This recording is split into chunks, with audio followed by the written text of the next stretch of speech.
Hello, guys. We are doing some practice racing here for the More Female Races taking place tomorrow. Chili Dog should have a server up, but I can't find it. On Assetto Corsa Competizione. To me, Assetto Corsa. Yeah, hopefully the server's up in a second, and then we can join it, and we can practice.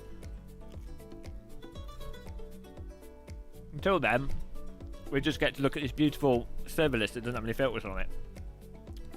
This is a SpaceX stream, yeah. How's everyone doing? I'm just eating a fish cake. This is my food. I always thought fish cakes were meant to have fish in them, not potato. Oh, sorry, Chili Dog. Can you relaunch the launch? We've got a special guest in chat. Hello. Hello. You're live. Hi, everyone. So happy to be here. Can you say something really entertaining for everyone? I'm sorry, I'm not entertaining. You know that. I've sent you the setup. That wasn't entertaining at all. I'm sorry, I'm not there yet. You have years of entertainment on your CV. I don't. Okay, well. Mute me again. Okay, I'm muting you again. There we go. She's gone. It's muted.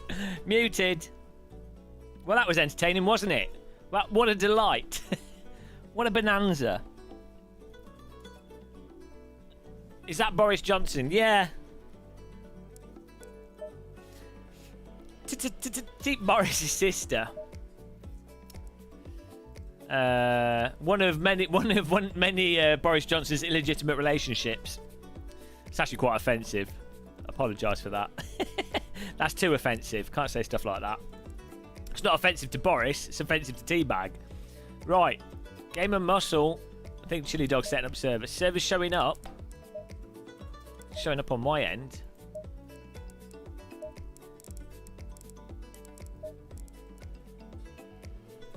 Come on. There it is. Password is T. Get in there, guys. Hopefully we can get a bit of practice here. Oh, I need the setup. She told me that she'd sent me the setup. Got to be using the same setup here because it is a driver swap. Well, I don't need the quality setup. Racestrat.json. Actually, I don't need the setup for now because we're just practicing. I need to get better at the track. I need to get good first. Let's just do the aggressive default. Teabags is in. Here we go. So anyone could join this. If you want to take part, just get in here. We're just practicing some laps at the moment. I've started practicing. Apparently, people expect it these days. But, you know, that's how it is. I don't get it personally. I just like to jump in and drive, but I do what I'm told. Right. There we go. Get in there. Let's get some laps in. Let's see what times we can get. I've got a cup of tea here, so that's all good. Cheers, everybody. Hope you're having a nice Tuesday afternoon. I hope, yeah, I hope everything's going well for you this week. Well and swell.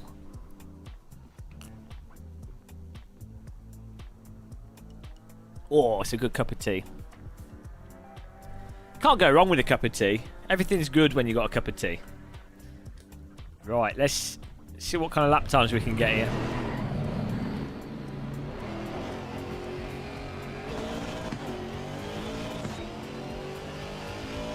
Oh yeah, I overclocked my PC since we last played this, so let's see what kind of frame rates we get.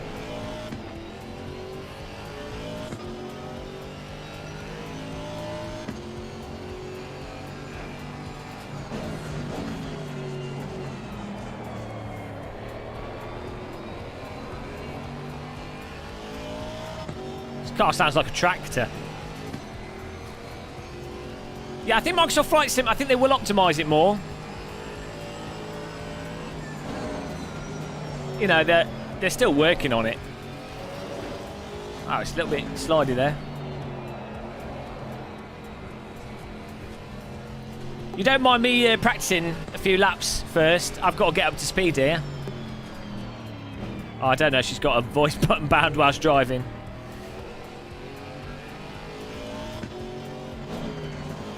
Teabags needs to bind a button to a wheel for Discord. The chat probably... Oh, yeah, it probably is. Let's turn it off.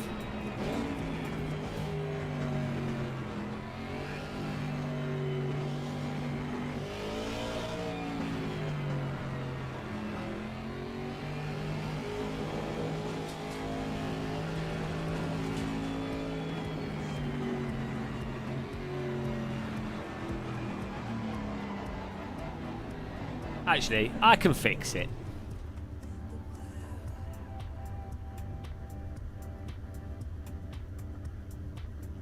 There we go.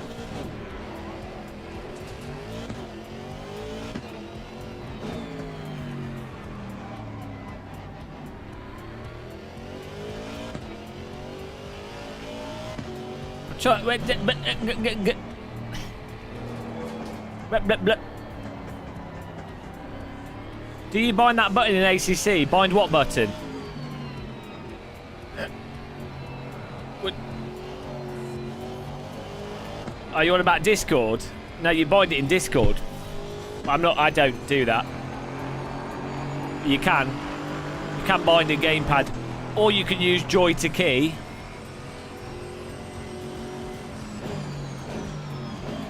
No, I find if you brake for corners, you go slower around the track. Right, I've got to get up to speed first because I'm not very good at this track with GT4, so we'll do some hammer laps here. Hammer!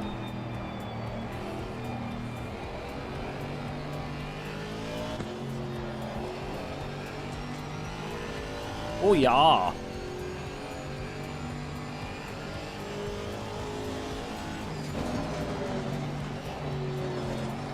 Thank you, Izzy. You know, I always can depend on you for the top racecraft driver tips. I never thought about driving faster. Definitely seems something that would be conducive to better lap times. It's really amazing that I hadn't considered that. So we've got brake for corners and drive faster. These tips are the kind of tips that I live stream for.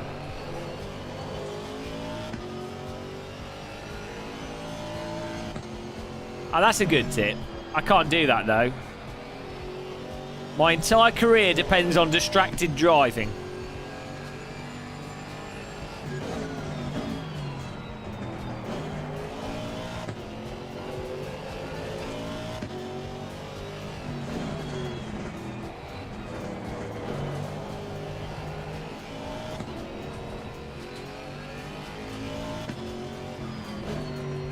I actually always walk in second gear.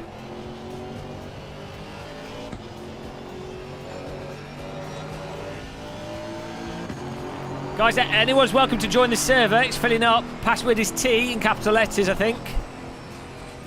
And, yeah, you get in there.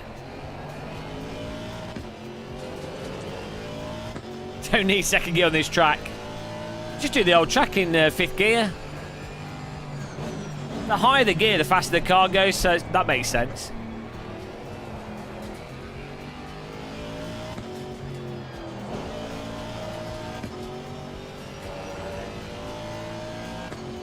Chili Dog sells the your IP address to Chinese government members. He's got to make money somehow.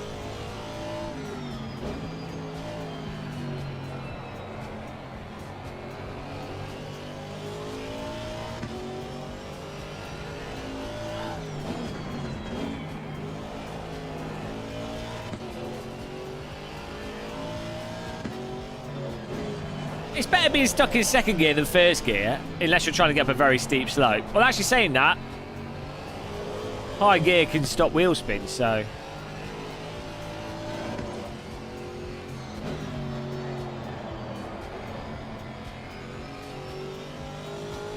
Already sold Airbus secrets. Oh no. What secrets are they? Don't activate the MCAS system after taking off. I've had a good year. Tyre. Yeah, I think we're... This is Teabags' car choice. Don't know why she likes this car. Fortunately, it's not a bad car, though. But all the GT4 cars are fine. I would have had a problem if she picked the KTM Crossbow. I can't drive that quickly. Right, we've got to get the brake points here. I think Chili Dog deserves more blame. To be honest.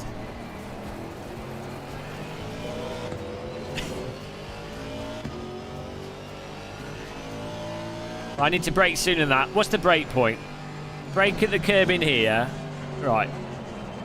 Brake at the curb in there, and then I can need to stay on the brake. Here is a lift, slight lift. I don't know about this corner.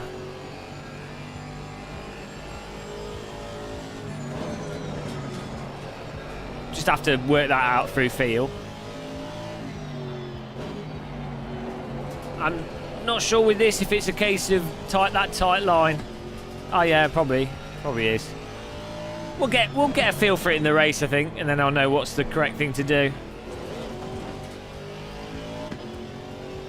It used to be the same. I don't know how the French tune goes. We need some fast drivers to join this server so we can copy off them.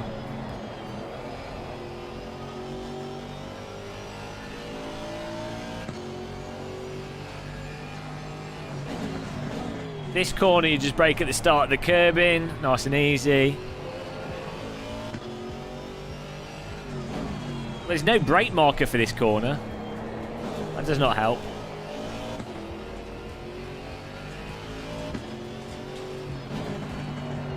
We should all hate Chili Dog because he lives in France. Anyone that lives in France we should hate because it's much nicer than the UK for the most part.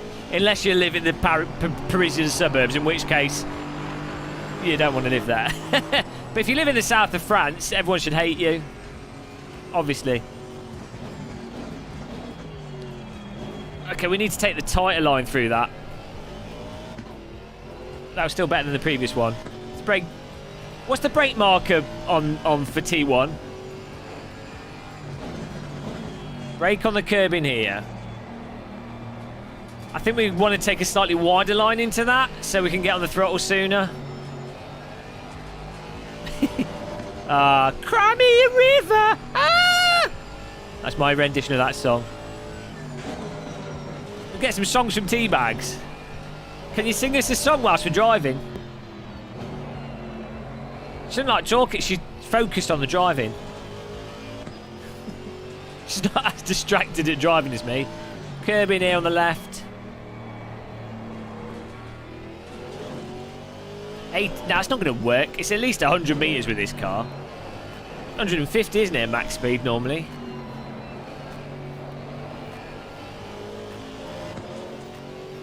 Drive me around the corners. I'm always slow through this section here.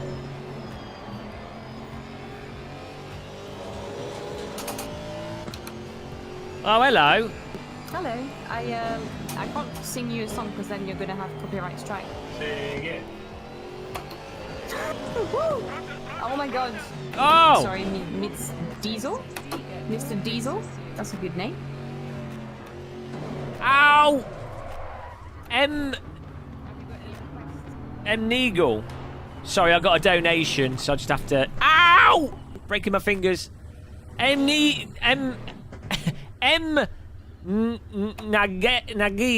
Thank you very much for that donation. What was the question? Because I couldn't hear. I had this weird French voice in my ear. You were saying something about ACC on console, I think? Appreciate the donation. Really appreciate it.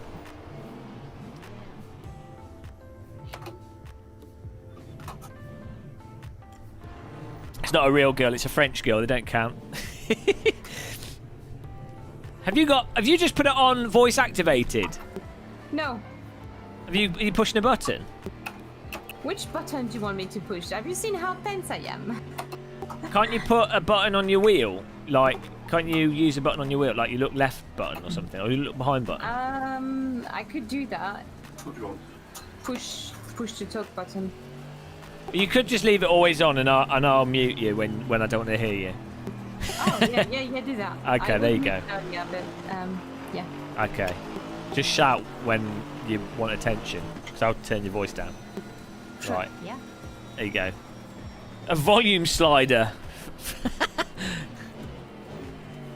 There's an easy sexist joke to be made there about putting a woman on a volume slider.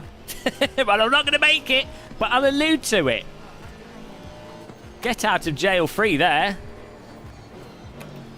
Any of you guys that are married, and I mean, I guess it applies to women that want to shut the men up as well. Highly recommend putting people you know on a volume slider, even with your friends. That's what you need a Go XLR for.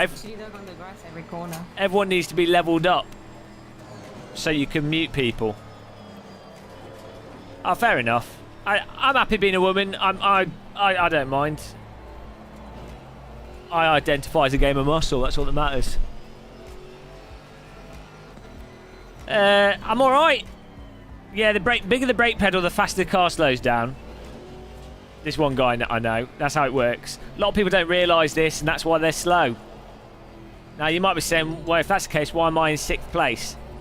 I don't like to intimidate people that I'm racing against, so I don't live stream myself winning too many races. That's why. You know, it'd just be showing off. If I won every race, it would just look egotistical. You know.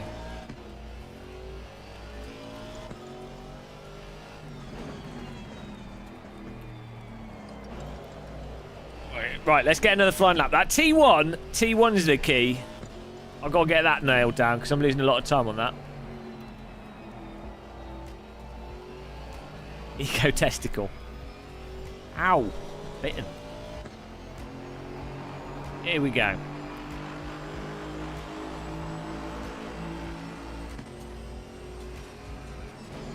Oh, it is. It's 100 metres. It's 100 metres is the break point. Okay, next lap. I like to sort of feel it out, but that doesn't always work.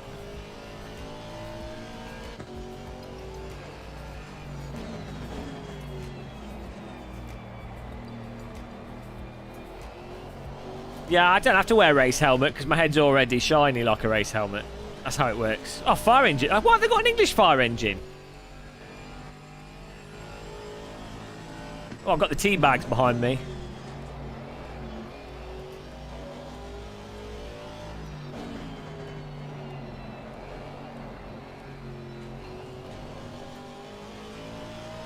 Right.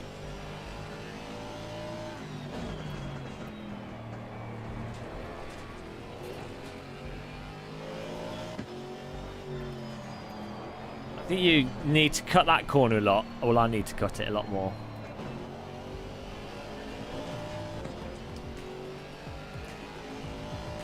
I think you can, in ACC, you can get on the curbing a lot.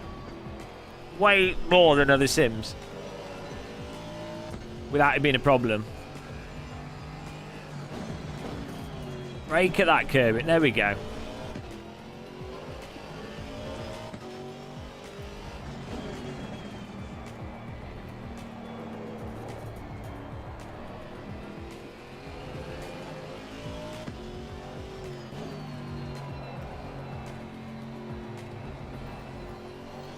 Nice. Apparently you can't. Someone made that up. Right, here we go. 100 metres.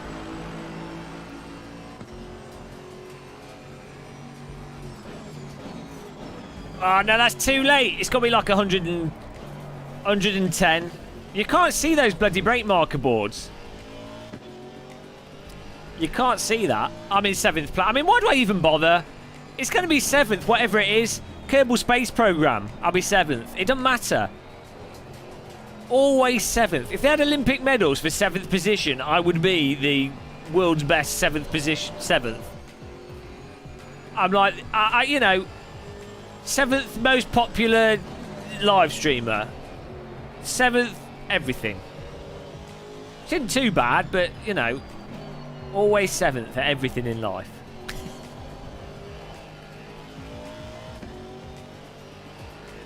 Yeah, it does kind of look like a 1 if you've got bad eyesight and you ignore the fact that it's nothing like it at all. But yeah, I mean, that's some kind of very severe dyslexia. Cardboard medal.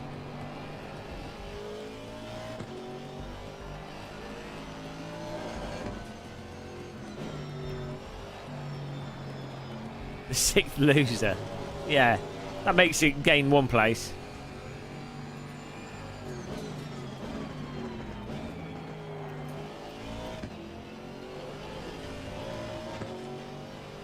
And I'm so hungry today. I've just had 4 fish cakes. I mean, actually, I haven't eaten that much today. I've had a packet of crisps. I've had 2 packets of crisps, which is why I don't buy crisps. And I've had a bowl of porridge. Actually, yeah, I haven't actually eaten that much. Oh, well.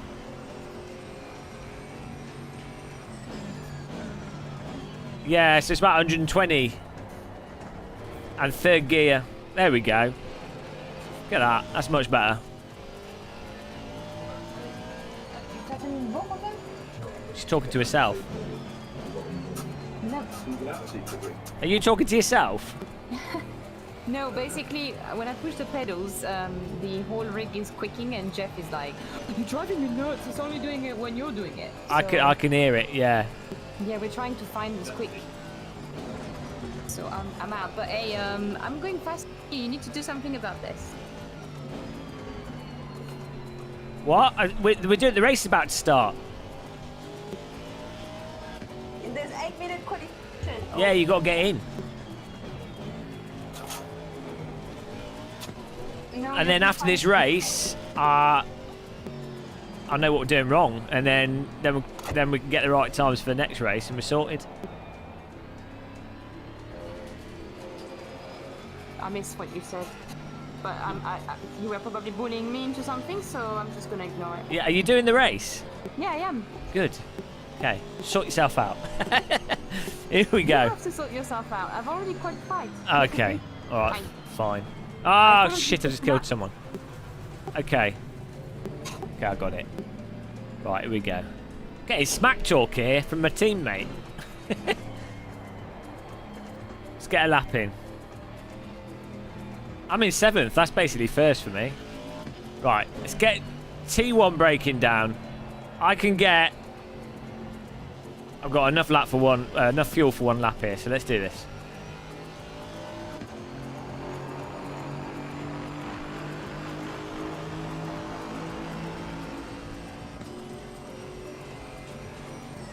Brake at 120 meters. Stay in 3rd gear. Get on the throttle early. I did. I've just not had time to play it because I've just been playing flight sim. You know, there's only so many games that I can spend time on my channel. I'm really enjoying flight sim, so I don't think Project Cars 3's terrible, but I'm just really enjoying flight sim, so that's what I spent my time doing. I think you get a lot of YouTube channels where they just jump from game to game, and you know, I guess if you're like a review channel, fair enough. But I tend to like spending time on the stuff that I play. You know.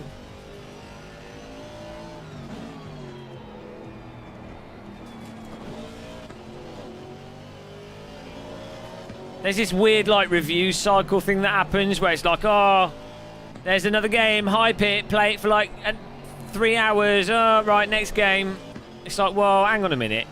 Modern games aren't like that. Like modern games, you normally play them for like 100+ hours, really.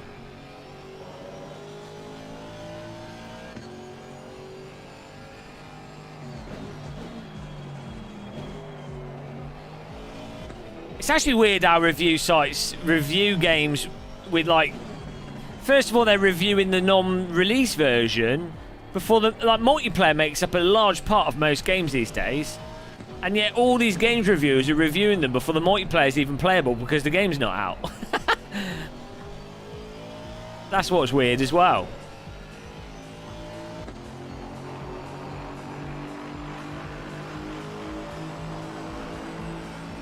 Try and hit this break point. That is literally the most unclear braking markers. I need some other reference.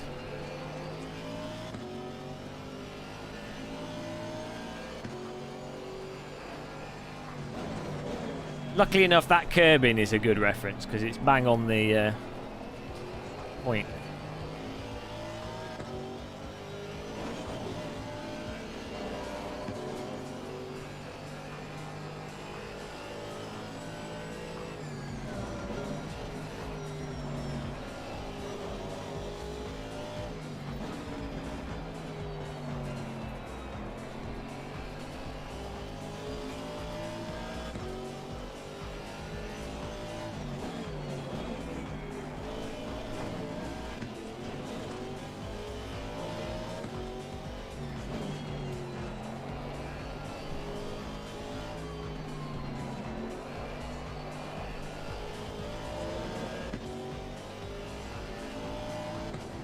Now, there's no point in anyone showing me the line. I just do races. I drive by feel. Someone can tell me, oh, this is the line you need the car on. It's like, great. That's totally useless. Because if I'm up to speed, you end up driving the racing line. Innately. It just happens. Otherwise, you're driving to try and follow a line, which it doesn't make sense. Like, you know what I mean? Because if you're driving the racing line actually at the limit, you're going into a corner slightly. You're not pointing the car on the racing line. You're letting the car understeer onto the racing line, or you're hitting the brake point such that you end up just driving the racing line by nature of that's the fastest way to drive the car around the track. And I get that by just doing racing. It's just how I be.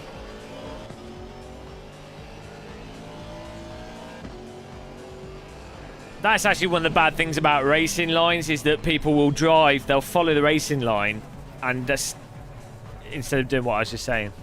But breakpoint's always handy. Unfortunately, I can't see the bloody brake marking boards on this track. Oh, I should have just done that. Oh well. Right. Got a race coming up here.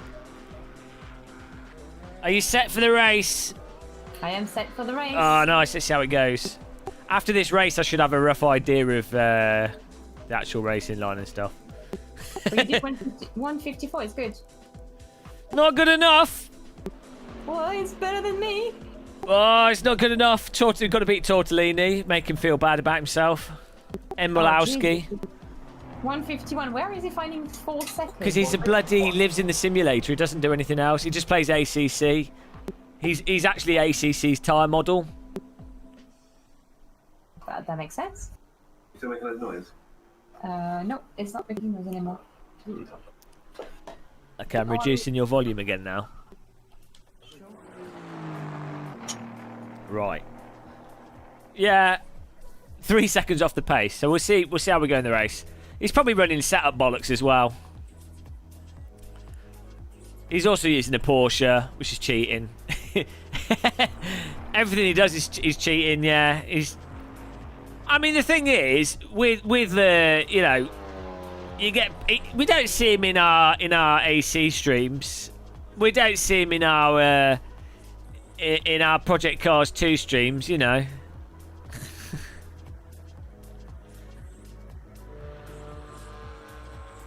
Well, you know, Tortellini, that's what a cheat would say.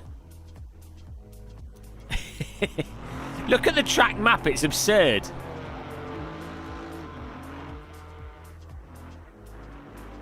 Sid looks like a Mr. Man with a sock on its head. No, you're banned. Banned, Tortellini. No one can trust anything you say. It's all a lie.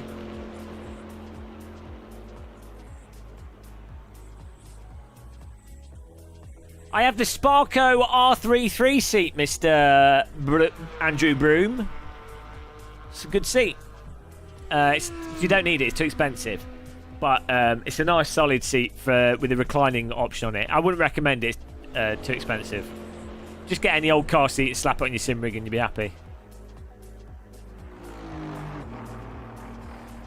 You don't need a good wheel for AC. Well, you don't need it for any sim. If you're doing like, if your objective is pure outright speed, you don't need. You could do it on a Mad Cat's wheel.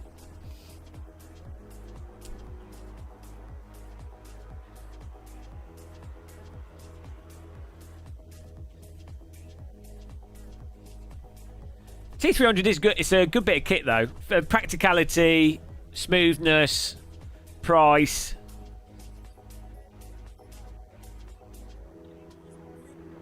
In terms of getting within getting within 2 seconds of pace, literally with like GT4, any car with any sim with ABS, just knowing where the brake points were and pushing 100% brake at the brake point, that would get you within 2 seconds of pace on most tracks. With cars with like ABS, you don't even need a load cell.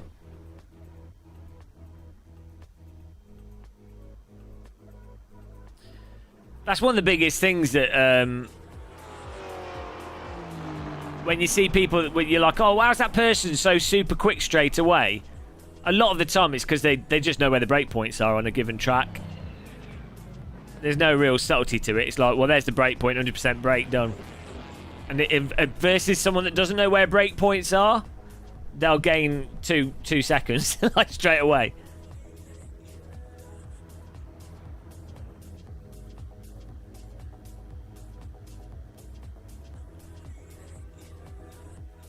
Well, yeah, maybe not breaking 100. Well, it depends, but you're not in general.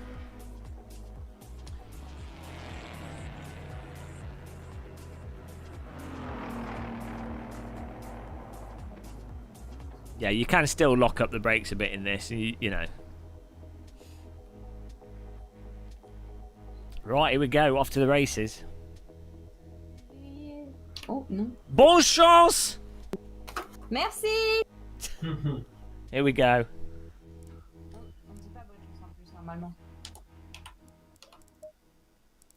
Let's get the right fuel in here. It's just a 15 minutes race. Nice. No, I think we do another one afterwards, if you got time. Go get the practice in.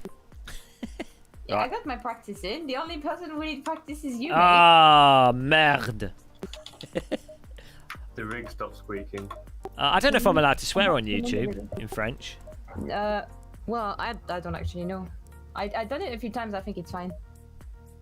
If you keep it to French. Okay. Good luck. Here we go. First race. Oh, better get ready on the drive.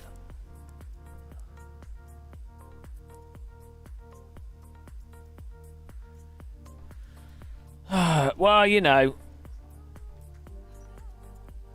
I'm only good in real cars like the F2004 in AC and the Porsche RSI in AC. Real cars, you know. I'm only good in simulators that allow you to drive in a realistic way because I'm a natural talent. Right, here we go, guys. Get beasting it. Click that like button if you don't have a life. Click that subscribe button if you want to waste more of your life. And send money to me for no reason whatsoever. Or not. But you are slow in those... No, I'm good in the Porsche RSR. If we're like 100% trying. Radical SR3. I'm good in that as well. I'm good in real cars, that's all, you know. We'll have to do a proper Game of Muscle league with practice and stuff. Right, here we go.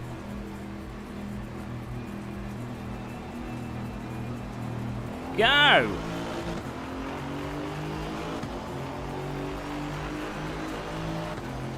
That's alright. we can share not having a life together. Get stuck in there. Oh, you penis. Great drive in there by the pasta. We got pastored. Bloody hell. What is it about him being really so quick? Bins it on the first corner. He didn't have traction control on, clearly. Right. It's alright. Catch back up. Yeah, it does. Cold tired, no TC. And sloppy tyre model at times.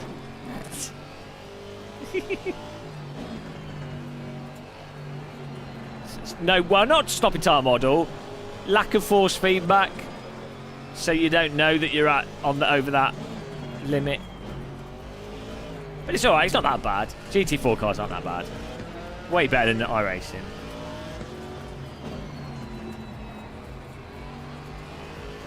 Well, this the thing is, like, cold tyres and wet track and low grip, you know, that's where you need like that really detailed force feedback, because that's what you use in real life for your body. But we've been through that. You know.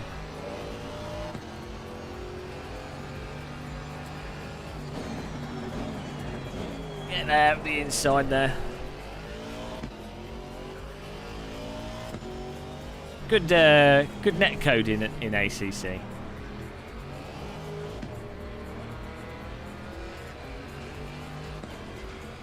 Yeah, but even with traction control off, you in real life you can feel a load up of grip, or the grip disappearing. Like, cars can just spin, obviously they do all the time. But you'd be like, oh, I'm putting all this load on the car, feels slightly different, and you notice it straight away, and you would back off a little bit because you'd be like, oh, hang on, the grip's going a bit. Not all the time, obviously. There's always exceptions to the rule, but in general. It's not cheating with traction control on or off. It's part of the car. That's like saying using the P90 in Counter-Strike is cheating. You know, it's like it's a mechanic in the game. It's not cheating using a tool that's inside. Jesus Christ, it's using a tool that's in the game.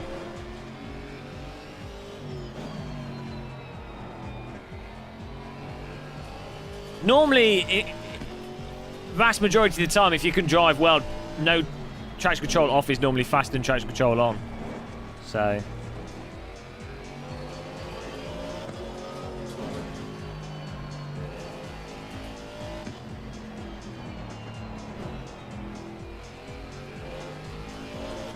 Yeah, well, in GT3 racing and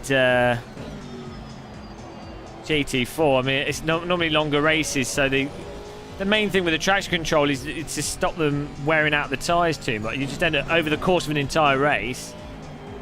Also, if you bin it once, and if you've set the car up based around having traction control on, you know, there's so many variables. That's why in modern GT3 and GT4 cars there's so many degrees to how much you can set the traction control up. So you could have it on, you know, you just set everything up based around what you're likely to actually be using.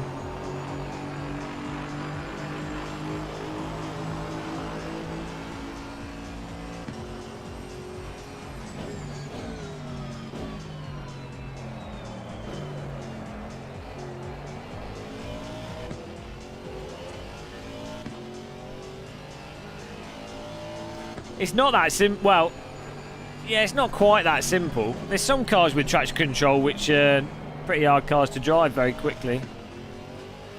Who cares anyway? It's like, all that matters is fun racing. I mean, is it more or less rookie to have a slower, like, is it more rookie to have an MX-5 which doesn't rotate at all, even without traction control? Or to have a Formula 1 car like the F2004 with traction control? You know, most people can't handle the F2004 whatsoever for like 5+ laps, even with traction control. So it's not quite that simple.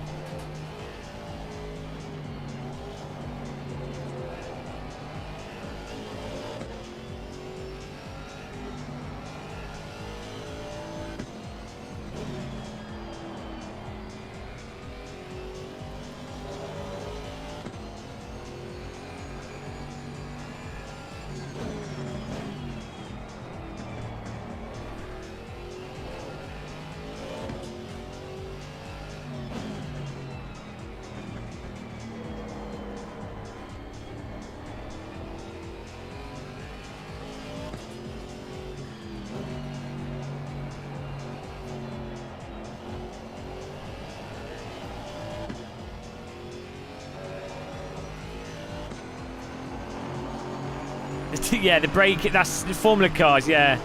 Also the aggression you can, the speed you can carry through corners, and the general aggression that you approach corners with, I think catches people out that aren't used to Formula cars.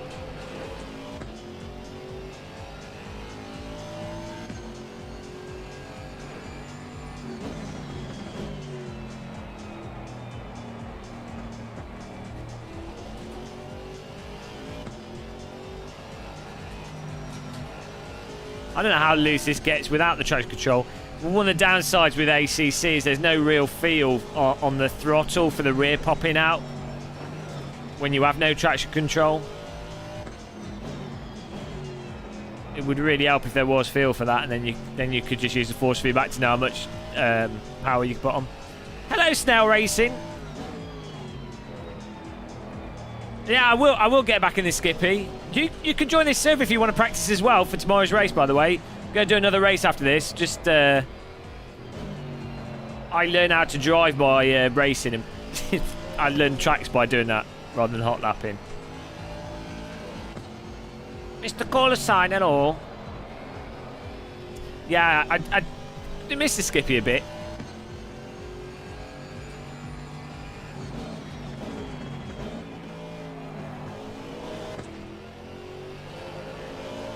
Oh, we're catching up with the gaggle here. Wow, what a gaggle. Bit of Matt Malone for you there. Oh, no. Teabags. Teabags, I got to put her on voice. That's not the racing line. Hang on. What happened? Yeah, well, I mean, someone clearly wanted to punt me in the last turn. Punt them back harder. Oh, too late. I've got really bad damage. I need to pit in and pit out. Are you going to do the next race? Yeah. Good, good, good. I have to punt him out again now. Yeah, take him out.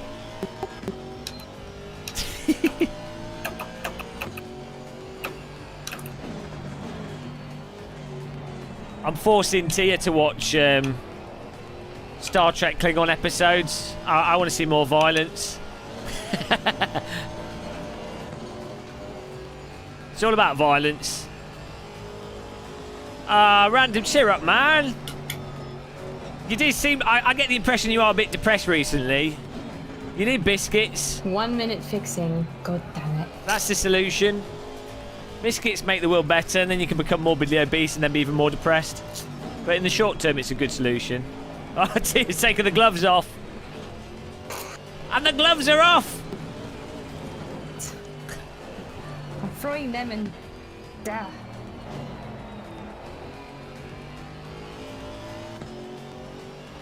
The smelly gloves. Oh, dear. Sweaty Betty. Oh, yeah, it's been it's weird times at the moment. Not because of the whole COVID thing, but like just in general. I found my mood's been weird recently. Not like depression or anything, but just like it just feels weird. Mostly because I've run out of milk and I've not got biscuits, but everything's a bit wonky at the moment, you know. Aww. Wonky times. Imagine being grumpy with a DD wheel. I know! The wall of chocolate. Ah, man, I should have kept that for myself. Bloody chocolate. Gotta love that.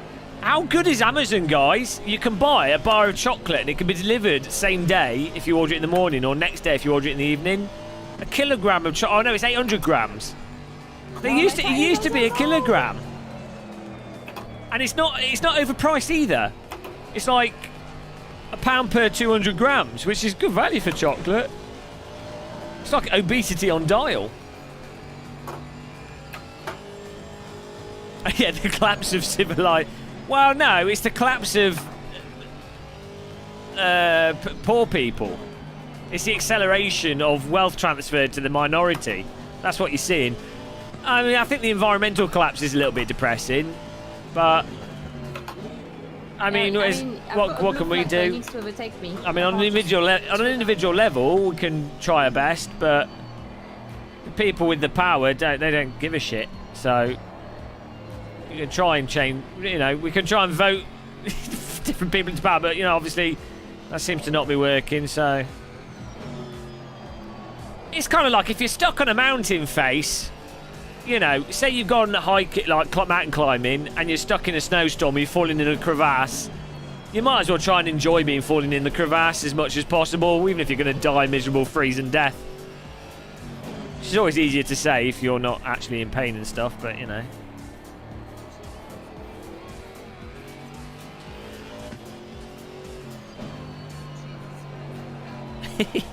Well, there's no elections here in the UK, so you know. 3 minutes left. Am I getting a little bit faster? And we have like, I don't know if we've got council elections coming up. I don't know. But, you know, the problem is... the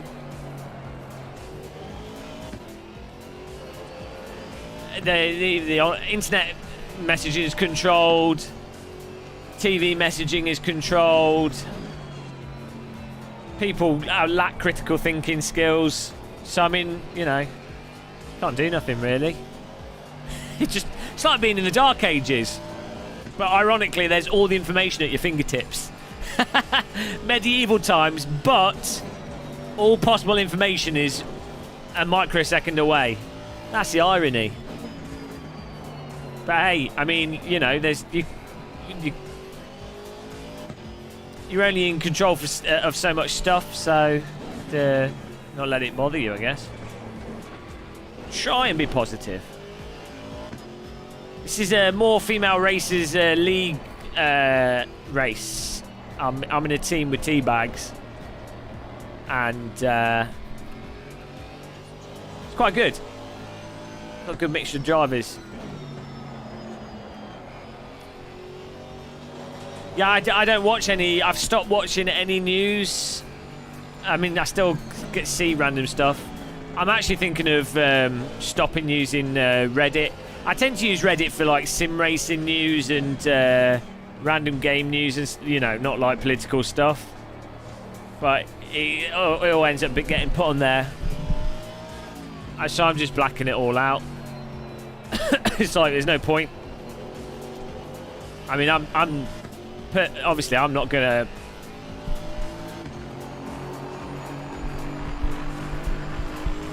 I wouldn't personally vote Conservative or anything, but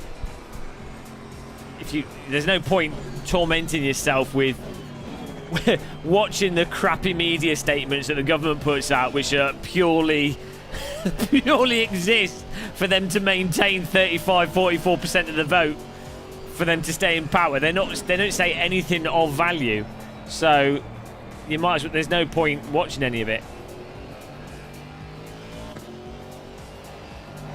It's definitely worth watching, like reading science articles, reading history books, and watching documentaries about things. But it's just following the day-to-day news and news reports is a total waste of time. There's no value to it. It's all like weird manipulation.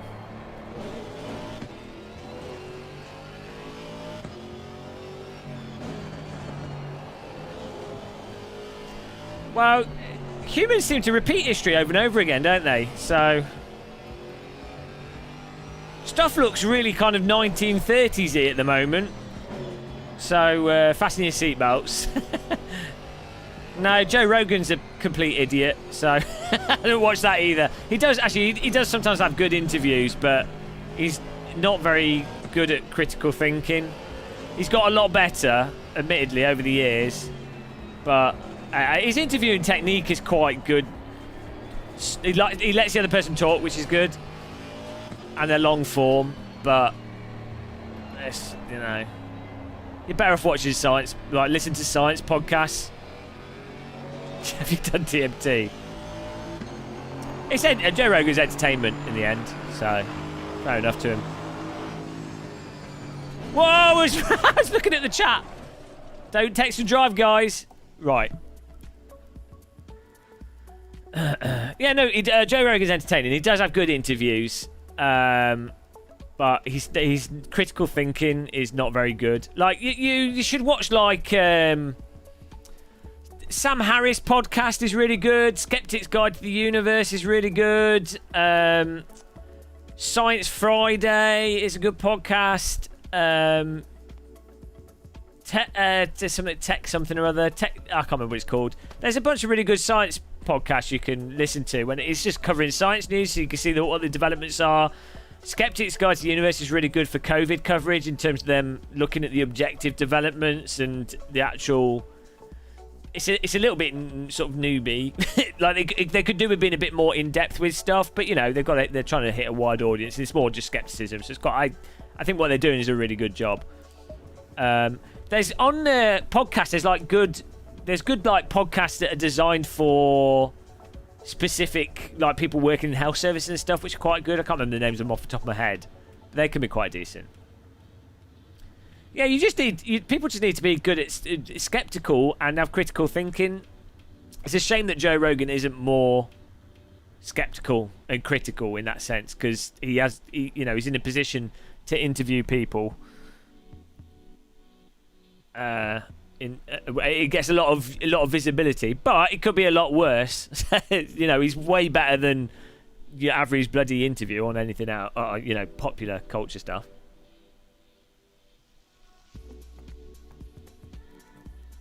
Well, it's all right. It's plenty of time to reconnect, Jeff. Mindscape. Yeah, I think I've seen that.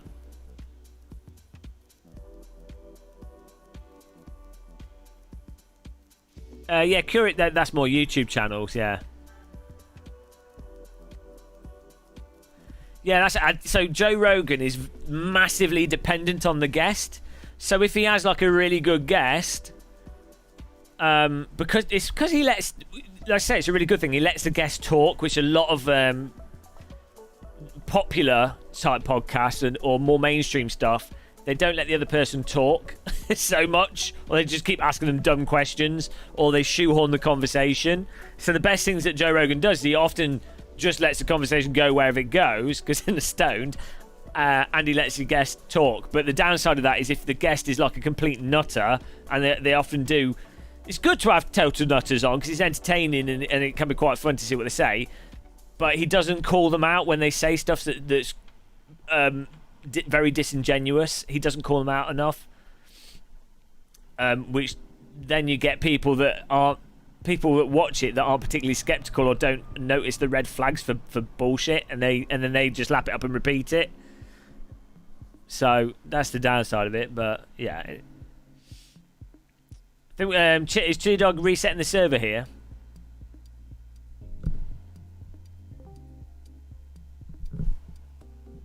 Hello, you're back. I'm back, I think. Yeah, I can hear you. I'm just waiting for. I don't know if Chili Dog's passed out unconscious from alcohol poisoning. I don't know. I don't think he did. He must be sweating. That's why he's clearing out. I think he reset the server. Oh yeah, same. Yeah, there he is. Same settings as before, Chili. Appreciate it, man. Maybe 20-minute quali instead of 30 and 15-minute race again. That'd be perfect. It's gonna be way past your bedtime, T. Sorry, ruining your job here. You're gonna be doing emails tomorrow and work, and they'll be like, "Why are you so tired?" And you'll be like, "Oh, it's Gamermuscle's fault." And they'll be like, "Who's Gamermuscle?" And you can go, "Oh, it's this bald git on the internet. Subscribe and donate to him." And they'll be like, "You're sacked." yeah, that's about it. I send them a lot of pictures to scare them. Great story. You narrated it, not me. Sorry. I can't find your server, so... Chili's about to set it up. So I'm quieting you again.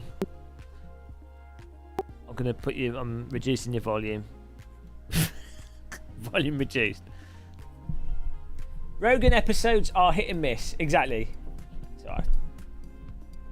He is really good at... He's really good at the MMA stuff, but I have no interest in it. I mean, I can appreciate it.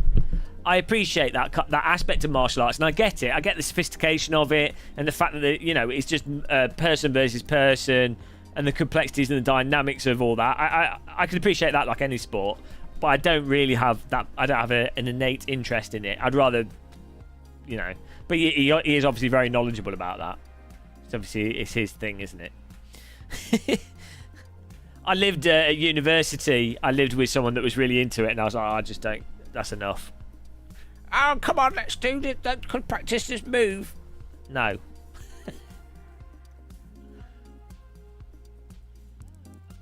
Arifash, here we go. Get back in there. Gamermuscle explaining mixed martial arts. Right, get back in the server, guys.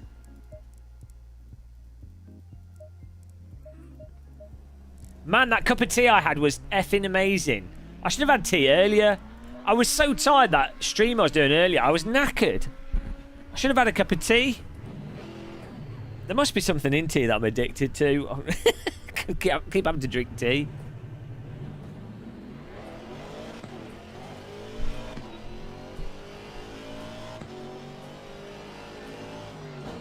Hello, B-Sim. Right, let's get this lap down. Oh, this looks nice and light in here. Yeah. I think it was the... Well, I just had fish cakes before I started. I think I just like... I think my blood sugar levels were probably just really low. I need to eat properly.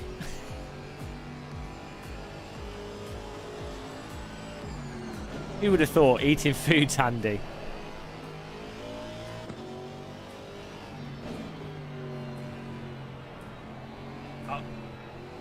Ultimate Fighter season. Yeah, I don't know what it was. This would have been... I was at uni in like 2005 to 2007.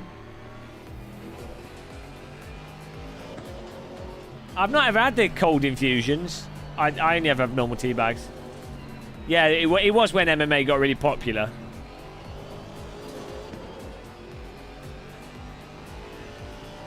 Cold tea's alright. It's just not something I'm really that used to.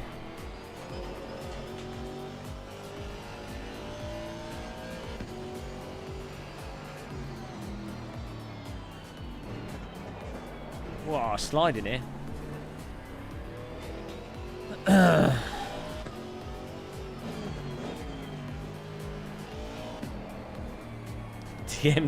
DMT tips.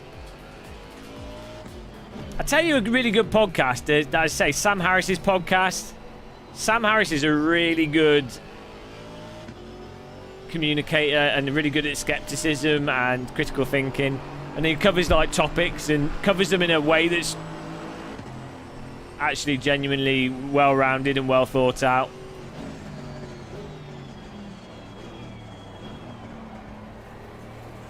He does like meditation stuff as well, which is pretty good. Yeah, his podcast's a little bit slow. It's definitely got a certain thing to it. And the thing is, I already think the same way as him about stuff. So unless he's talking about a subject that I've not thought about before, and I'm like, I know what he says, I probably agree with it. So it's interesting to learn about it, if it's anything that I've already thought about, it's like, well, there's no point listening to it because he's just going to... It's like when if you're like, say you're not Christian, or you're like generally a skeptic and stuff towards religion, at first, watching like atheist podcasts, like Atheist Experience is really good. And you like learn about all the different fallacies and, approaches. And it's like really interesting at first. But after you've like seen every single generic argument, it's like there's no point in watching any of them because it's like, well, I already know.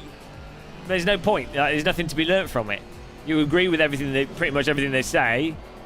There's nothing new to be had because the same topic all the time.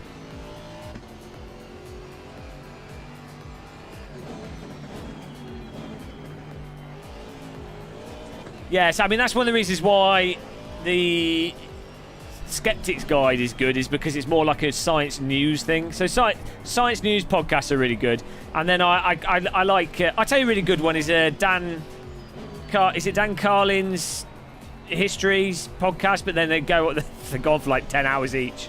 You like fall asleep halfway through them, and then you can't remember where you were.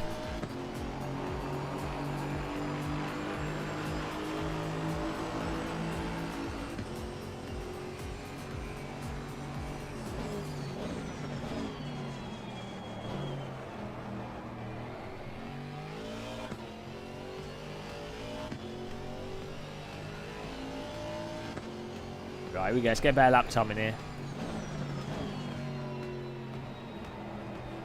I find it weird how skepticism in America, especially, is considered like a negative or like a bad thing. I find out like in the UK, it doesn't. People don't associate skepticism as a negative unless you're going into like conspiracy circles, but like amongst your average person it's not considered as a bad thing, whereas from Americans in general, it seems that if someone said, oh, I'm a skeptic, they'd assume it's a bad thing.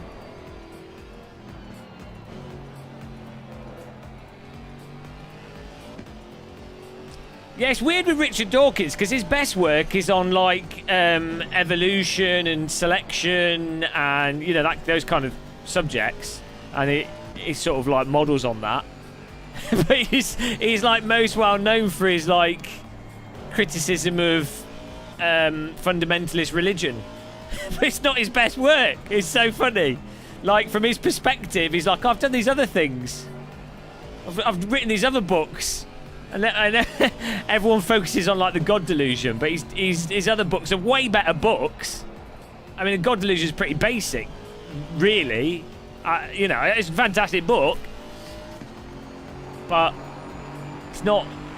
It's.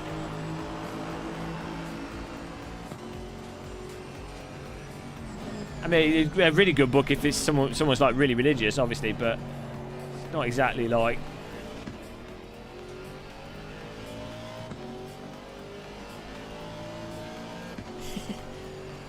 Imagine the beach. Imagine every grain of sand on the beach.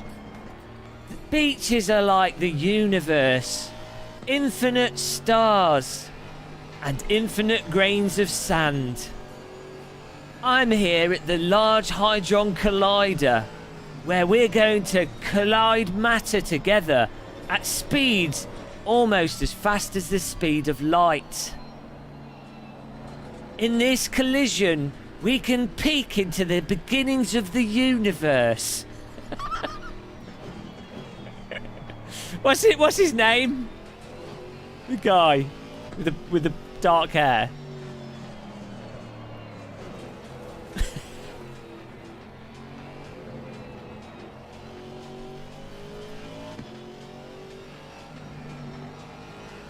Brian Cox.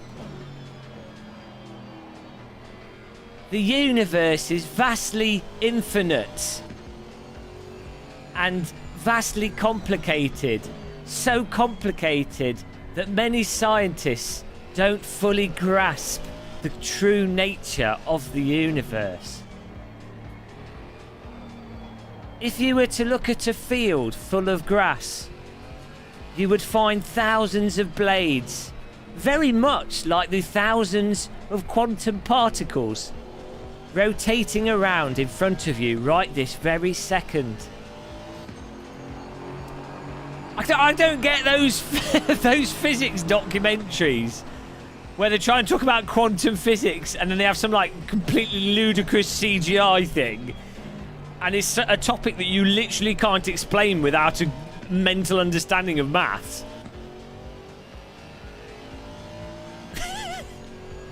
It's so stupid. Like, you can science educate people about, you know, like relativity and basic physics, you know, like centrifugal force and how gravity kind of works, or, you know, you can teach people that, and you can explain it, and you can show it in a way that people can understand without having to know math.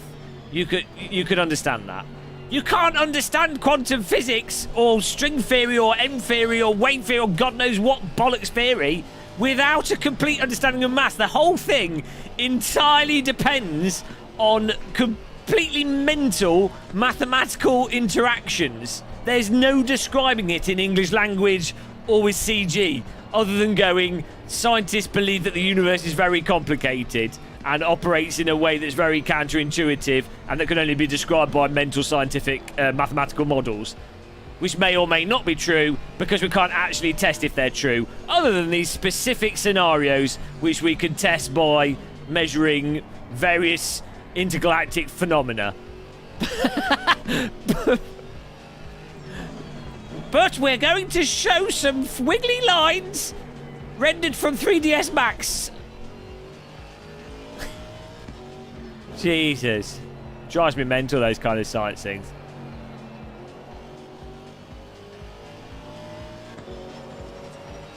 This is Pac-Man 3D.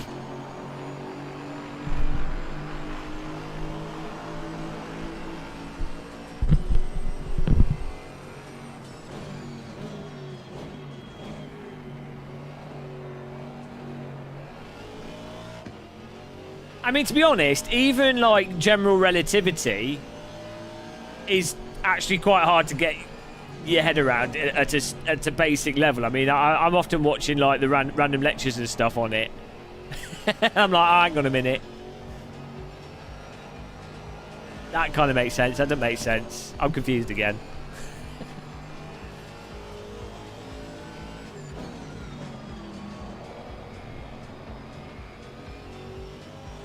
At a basic level, Italians eat string theory for dinner.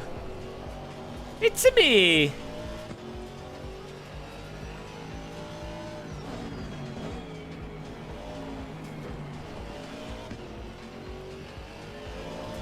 Should we ask Teabags? Oh, hang on. She's singing. Not bad.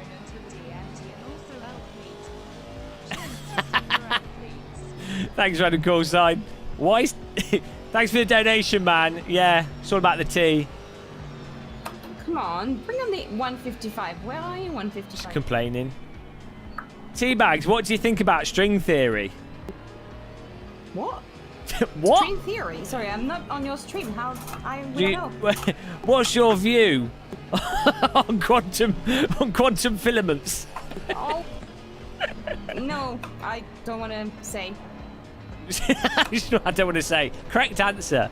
That's pretty funny. Oh, that's not the racing line gasping, you drunkard. I was enjoying the singing. You can continue that.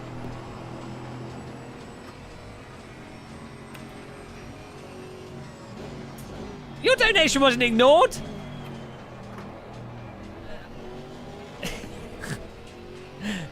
Tea denial. You were a bit late on the Joe Rogan reference. Why is physics controversial? We were talking about Joe Rogan 10 minutes ago. That's a Portuguese. That was a Portuguese donation where it's delayed by 20 minutes. It's like if you go to McDonald's. If you go to McDonald's in Spain, it's slower than anything else. Nothing operates slower than a Spanish McDonald's. You can slow down space-time with a Spanish McDonald's. And that's not even a joke. That's not even a joke. That I'm telling you, go to Spain and order McDonald's. Nothing will be slower. It's even slower than their restaurants. I don't know how, but it is. McDonald's is. Let's follow this. Oh, I was pulling over, mate. It's Dom in his yellow car. It's a nice reflection off the back of that yellow car.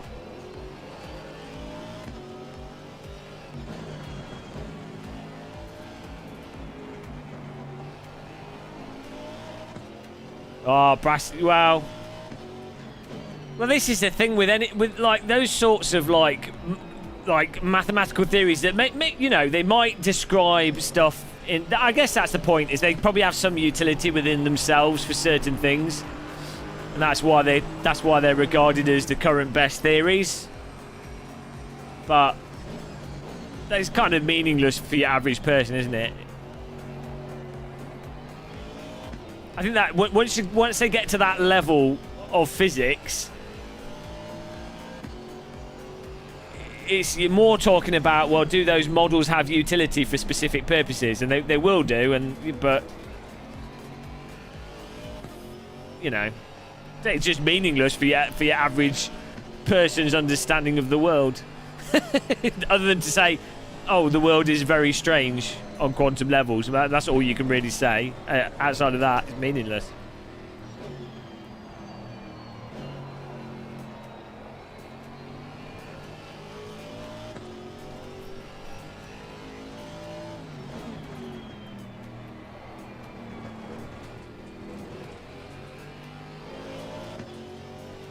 It's not. That simulation argument is the dumbest shit ever. Get out of here with that. Bloody annoys me. I mean, it is obviously possible, you know, but it's just one of those arguments. It's like it's a totally pointless argument, because you could, you know, it doesn't change anything if it was the case. It's just totally meaningless. It's like, it's just a useless argument. It just really annoys me. It's like one of those things that people that are stoned saying, they're like, oh, it's so deep. It's like, no, it's just boring. There's no like interesting aspect to that argument.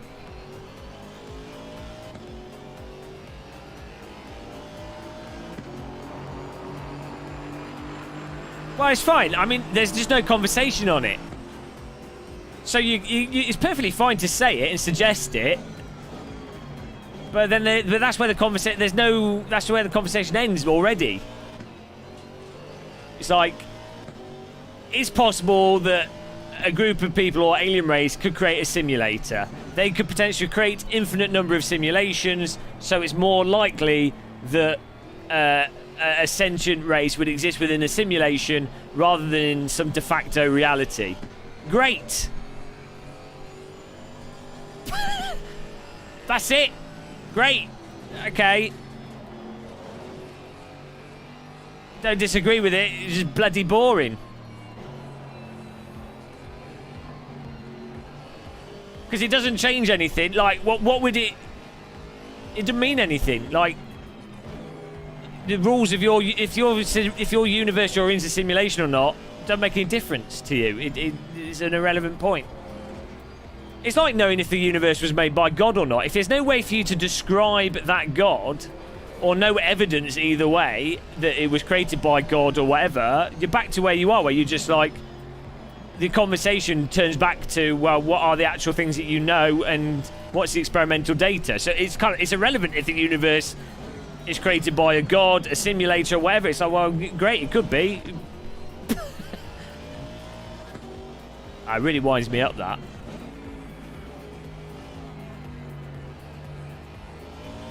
Well, but there isn't a God problem, though, is there? I mean, these are all. They're just. There's probably a name for them. It's like someone makes it's an unprovable argument. It's a logically sound but unprovable argument. So it's like you can make it and you can't deny it, but that's where it stops. So it's an unproductive thing. No, I'm not. Why would I be religious? Which religion would I pick? You know,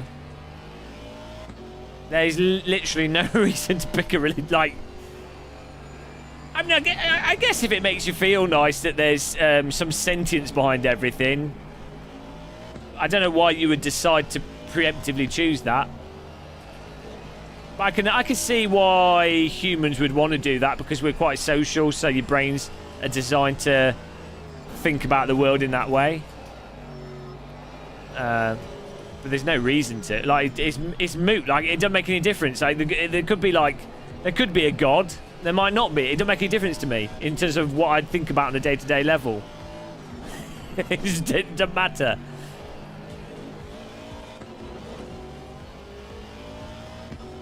As for picking a random religion to follow, I don't know why you'd bother doing that. It doesn't make any sense. Because why would... How would you pick one religion over another religion? You know, they're all made up, so... I guess you could argue that they're all getting at an underlying truth of some kind, but then you just end up getting back to science. You're like, well, okay, but you'd be like the underlying truth would be whatever the scientific method would sort of discover.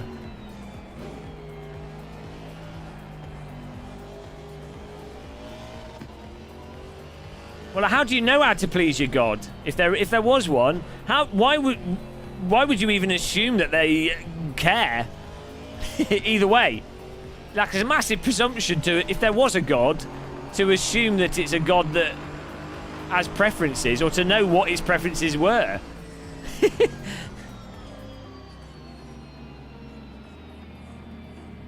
But it's weird that religion is a coping mechanism.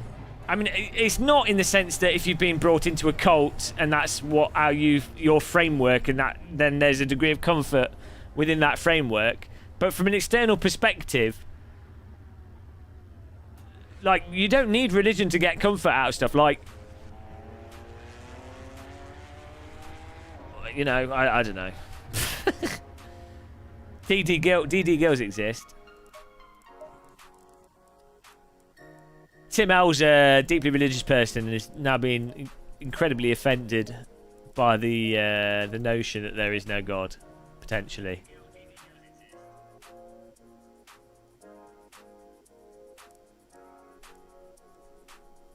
Hello. Hello. You did you do good quality? No. Get out. What do you get? I mean, 156 is not too Oh, you're bad. just behind me. Yeah. Yeah, 2/10 off. That's not bad. My laps were didn't shit though, so you can't feel that good. Exactly. So this is exactly the same for me. Well, do And better in the also- race. Well, as long as I overtake Chili Dog, I'm happy. That's a good point. Let's both destroy him. I'm on it. Bonne chance. Don't say that. Wish bad luck. Say merde. Ah, putain. Right, here we go.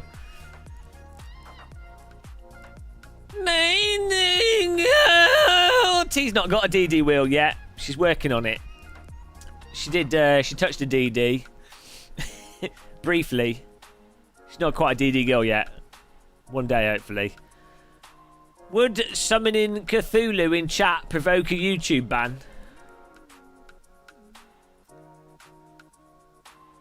Working faster, brewing harder. That's my Daft Punk impersonation there. Hope you enjoyed that. Right, here we go. The pasta's in first. Let's ruin his race.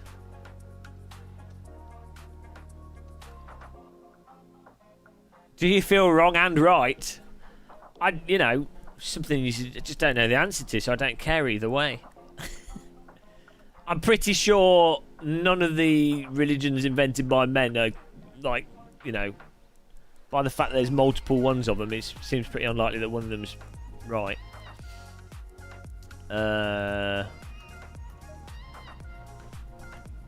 Right. Here we go. Here we go. You should be voicing cartoons. Don't pay very well. I find YouTube works better. Convincing people on the internet to throw money at me, that's you know, that way I don't need animators. I use driving animated race cars. Alright, random colour sign. Thanks for joining in, man, and thanks for throwing money at me. we'll have to do some racing soon. I want to do some wacky racing in AC soon, so hopefully do that together.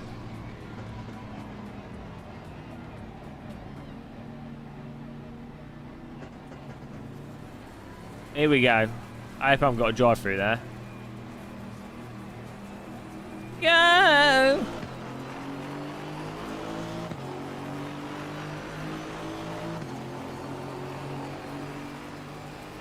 Wee, wee.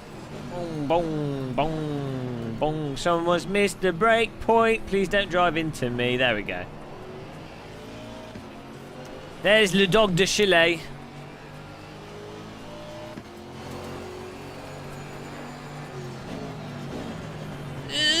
The inside. Thank you. You moved out of the way from me there.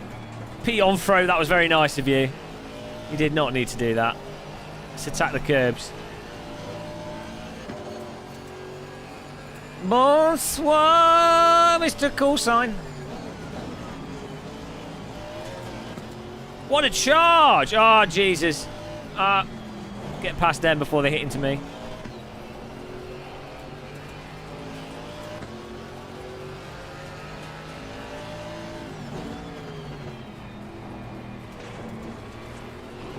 Oh, you can really cut those. Did I? Oh, no. I don't know if I hit him then. It looked like it, but then it didn't. Well, I'm not sure what happened there. That was strange.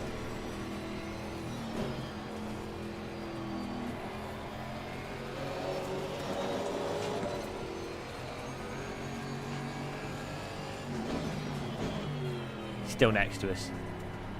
It kind of looked like I hit him, but then I didn't. Not in ACC. When you bump into cars, you can normally feel it through the force feedback. And also, he didn't go flying off. It was very strange. Bump and run. Oh, I'm in 4th place. Not bad. Yeah, ACC's force feedback is good for self-aligning car contacts and suspension. It's not good for range of tyre load, particularly. Suspended sentence.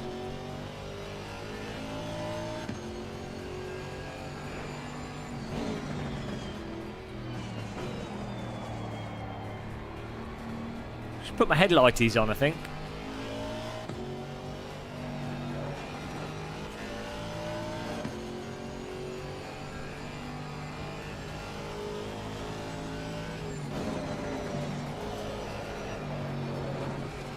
They lack, the thing is that the cars in general in ACC lack a sort of bite to them.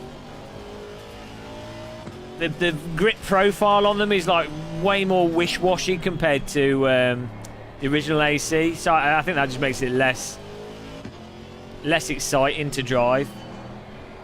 You have less control as a driver in terms of immediacy. It's like when the tyres are optimal in ACC. It's as if you had the AC tyres, but they were worn. That's what it drives like. If you drive a GT4 car in AC, it feels very similar to ACC, but it feels as if the tyres are optimal, whereas ACC feels as if your tyres have already done like 25, 30 laps.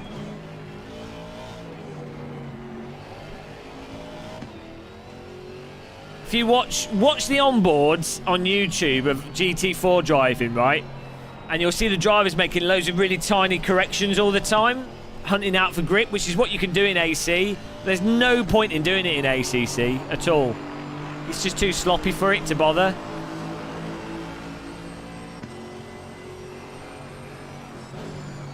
But you can still have good fun racing with it.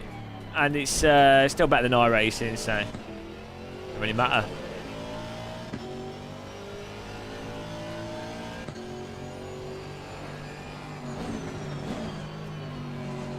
And Microsoft Flight Sim's amazing.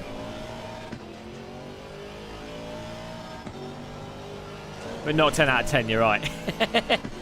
I love Microsoft Flight Sim. I like Flight Sims And normally, if I was to play X-Plane 11, nobody watches it, but people like the Microsoft Flight Sim stuff because it's got marketing behind it. It's popular now. It will be for like 6 months, and everyone will be bored of it. So it's nice. It's nice to play something I enjoy and actually get, you know, get some views and as well.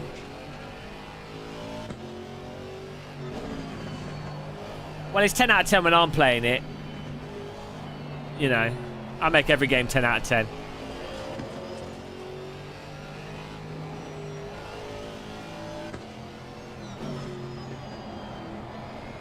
I mean, in terms of enjoyment to drive as well, like I was playing the race room with Jeff and Teabags at Brands Hatch, and the wheel I was using was faulty, and even then the cars felt more fun to drive than ACC. And that was just on a random setup rig. Just the way the cars move around is just more fun.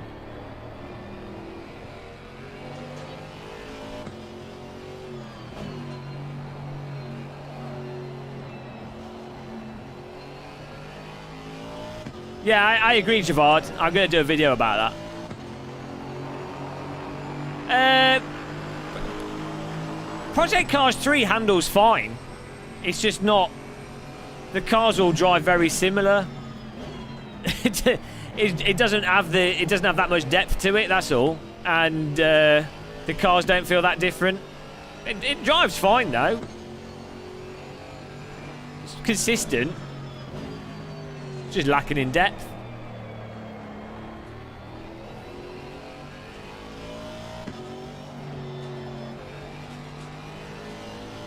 There's more range to the handling in Project Cars 2 than there is in Project Cars 3, for example.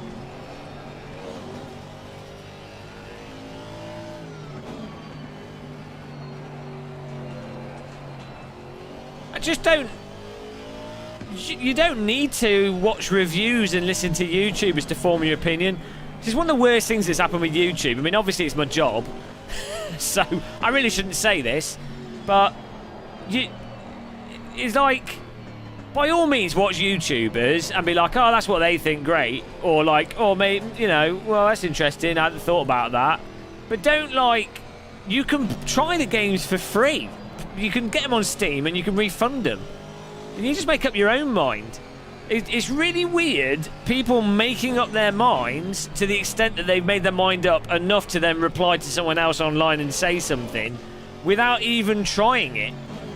It's like they need to see other YouTubers' views on it to form their own view. It's like, form your own view yourself. And it does also, it's weird that people want to be like, oh, that person agrees with me, so I can jump on that bandwagon and we can all either all like something or we can all hate something, and we're part of the like and we're part of the hate tribe. It's like, who gives a shit? If, you know, the dynamics have changed. Like back when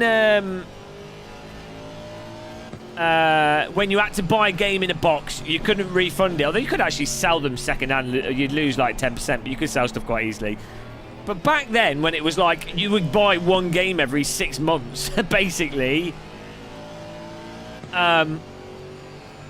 you know, sort of 90s, early 2000s, you really did have to depend on magazine reviews and stuff to stop you from losing money by buying complete shit games. Because you wouldn't even necessarily have friends that had the same platform as you. Or, you know, or you might have to pre-order the game into the store. And you might, you know, that might be the only entertainment you've got for like a week. So then reviews were important, you know, that whole sort of idea of, oh, what's that reviewer say, that magazine, you know.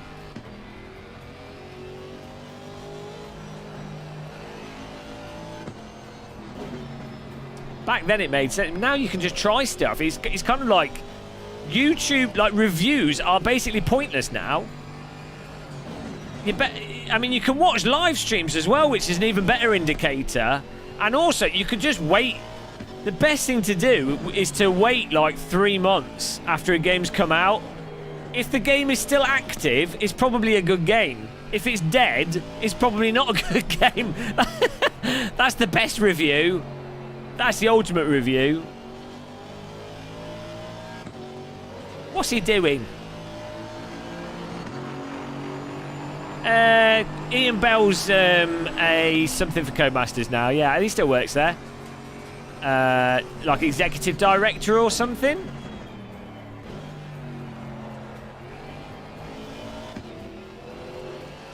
No, I'm probably gonna have to buy a Logitech wheel. I haven't asked him for one. I mean, after my rap video, I did some stuff with Logitech on Friday, so you know, I'm not in a rush to review it. There's other channels. Boosted Media's done a review of it. You know, I might buy one and take a look at it. It's basically the same as the previous wheels with a slight different chip on it and slightly different voltages, you know. No, it doesn't really... other than if you wanted to get views on a channel, it doesn't really warrant doing a proper review.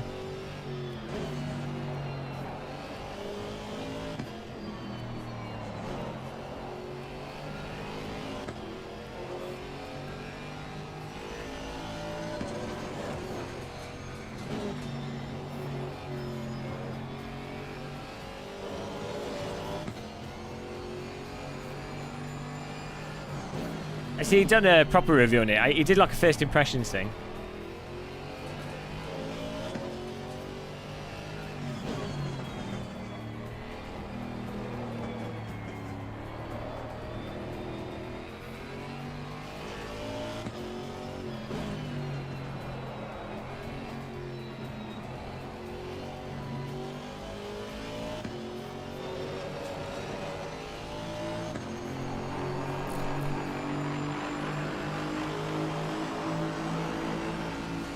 Really hard to see this break point.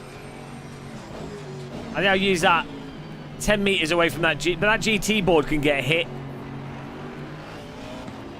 so that's not a good brake reference. That T1, and when you got sun shining in your face, that T1's a bad reference. Do you think Teabags is singing? Some of them listening. No singing from Teabags. She's not having a good race. You can tell when she's having a good race because she's singing.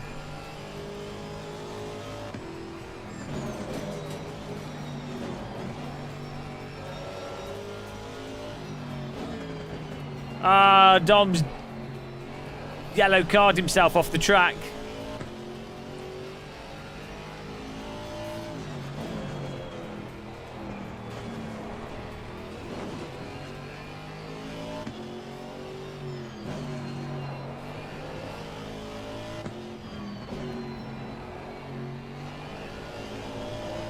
Maybe I'm going to turn TC off, see what happens.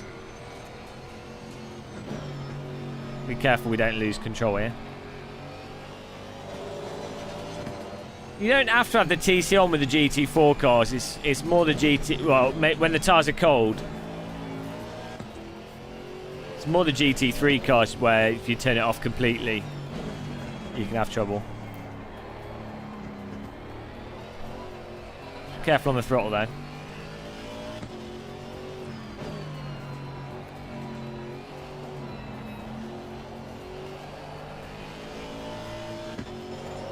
Okay, let's see if we go faster with no TC on there.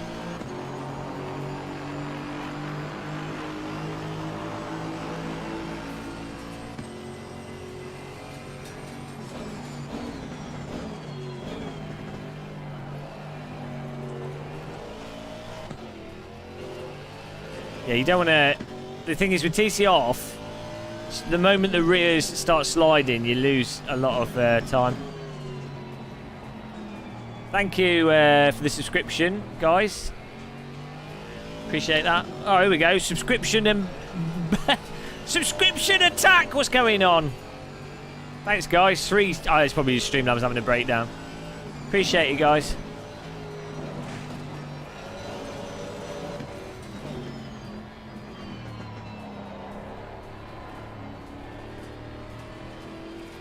I don't seem to be gaining much time with traction control off. As opposed to on. I think I just need to attack the corners better.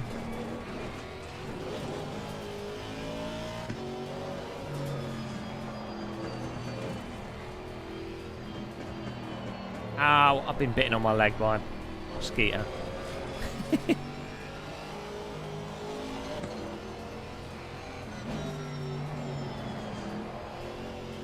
It's good seeing these guys battle away because it's making me go faster.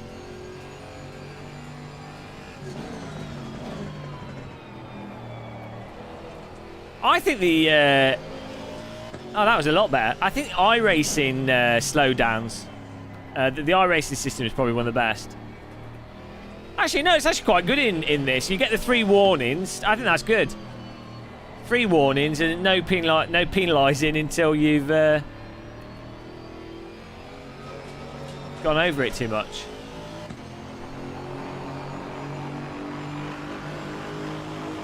There we go. I think we should do one more race at this track because I feel like I'm getting up to speed. I just need to do one more.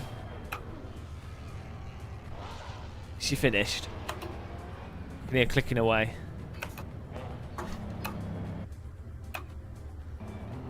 If we do one more 15-minute race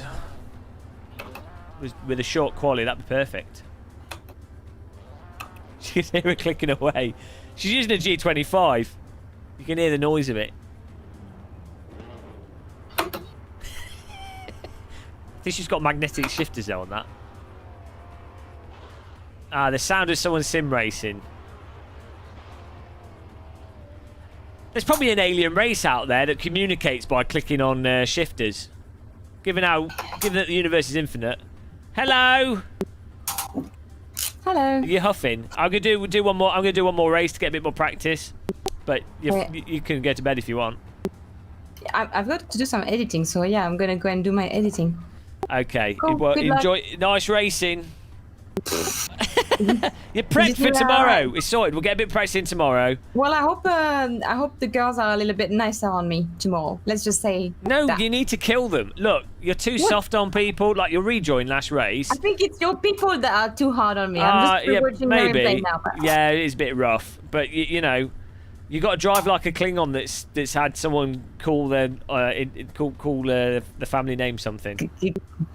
All right. Kapla! Okay. Cool. Well, thank you for that. Okay. See you tomorrow. You can tell she's not enjoying herself. So funny. I think she's tired. Right, one more. Yeah, let this race finish and get more practice in here. Teabags have been at work all day, so... If I had a normal job, I would not be sim racing at all. I would. I do it weekends. In fact, I just need to go and check my... I'm going to make another cup of tea. If you reset the server when people have finished, I was going to make a cup of tea and I was expecting some posts, so I'm just going to check that that's not on my doorstep. It's UPS though, so they probably haven't even delivered. It's UPS. That's the UPS way. Right, back in a second, guys.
Hello. Hello there. Yiddly pop. Tiddly do.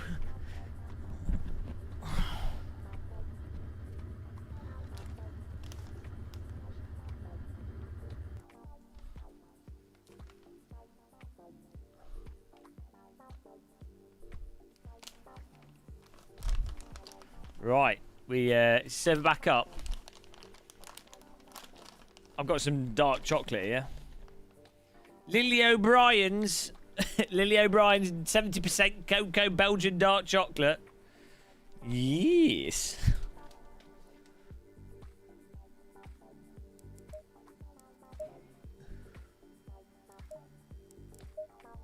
Yeah, my post. UPS are complete rubbish.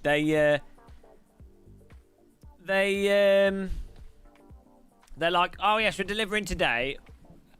And then they inevitably don't. And then they're like, we've changed your delivery date at like 10 p.m. and it still hasn't updated on the other thing. Oh, that's all right.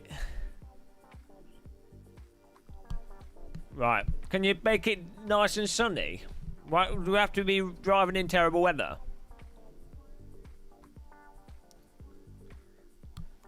They're nicking Hoosingvout stuff. Neil's Hoosingvout. Yeah, yeah, my attractive postwoman, I don't get her anymore. Who's she with? It's not UPS. She's with Parcel Force, I think, maybe. Oh, I don't know. But Deanna. Ah, oh, no. My friendly, attractive postwoman, Deanna. Don't see her anymore.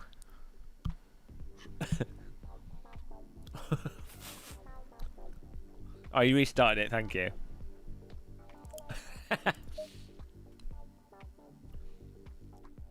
All the good-looking Lidl's girls aren't working at Lidl's anymore. There's more British people working there. It's terrible. Maybe they probably left because of Brexit. It's just getting worse. All the attractive people, they're all leaving. They're all leaving the country. This is why I don't like Brexit. Because I prefer European girls, and they're all like... they're all going. They're all leaving. I'm going to have to go as well. What a disaster. It's the only reason I shop in Lidl is because of the nice European girls.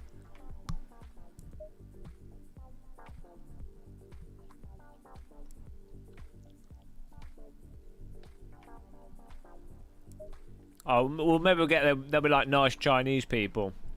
The Hong Kong people can come in. Maybe Australians as well. Problem with Australian women is when they come to the UK, they all have like scratches on the head from walking upside down. They've got a bold strip across the middle of their head and blood dripping down as they walk down the high street, head first. It had nothing to do with the bald-headed git. No, shop girl. I don't talk. I try not to talk to shop girls. As I say, the reasons before, because it's annoying if you're a woman and guys just talk to you at work because you can't escape them. So I tend to talk to the shop boys instead. The guys that work in my Lidl are actually really friendly. Lidl people are awesome. Can't go wrong with a Lidl person. I'll get a job at Lidl. If YouTube doesn't work out, I'll get a job at Lidl as a Lidl store manager. That's the dream. Maybe if I make friends with someone at Lidl, I can get them to steal a uniform for me. That'd be cool.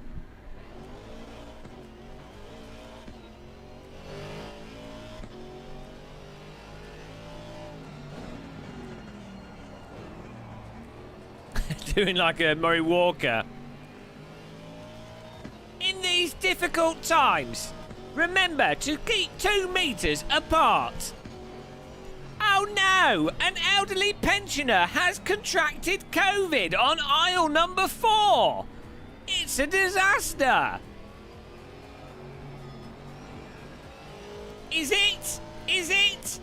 Yes! Till number 4 is now open.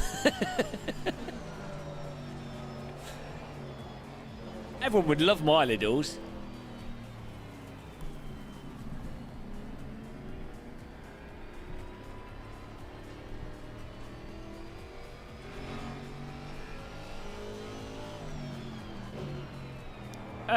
Lidl store managers, good pay. You get like, I think you get like 40k as a Lidl store manager. Not that bad. Yeah, I noticed people doing that. People take the mask off to talk, but, you know. We're all doomed anyway. We're doomed!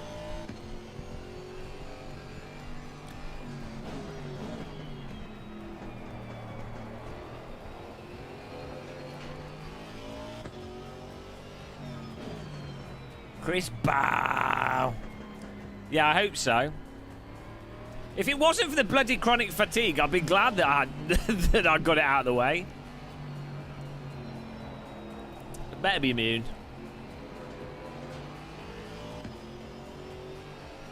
Yeah, there was a obese couple in front of me last time I was in Lidl. They must have been like 25 or something. Obese couple. And not wearing masks, and I'm just like, are you absolute effing muppets? You know, like, just for themselves. They're obese. I mean, they were women, so I guess it's less likely that they'd be affected, but they were obese, so it's like, well, are you stupid? And one of them sneezed and they didn't even cover it up. It's like, so I just felt like punching them. Not the most productive thing to do, but it would have been it would have been considered a hate crime or something. But they deserved it. I mean, first of all, for their own safety, if you're obese, wearing a mask does reduce you catching it marginally. So that, and then also just culturally, like if everyone's wearing masks, everyone else will wear masks. But sneezing, you're not wearing a mask and then you sneeze. Oh, Christ. The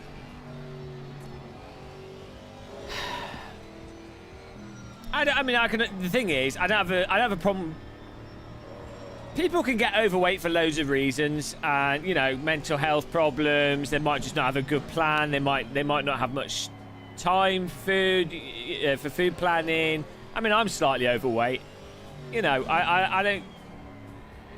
I don't judge someone for being overweight. Like, it's not like, oh, well, you're overweight. You know, I think people would be more happy if they weren't overweight, but it's not something where I'm like, there's loads of reasons why people are overweight.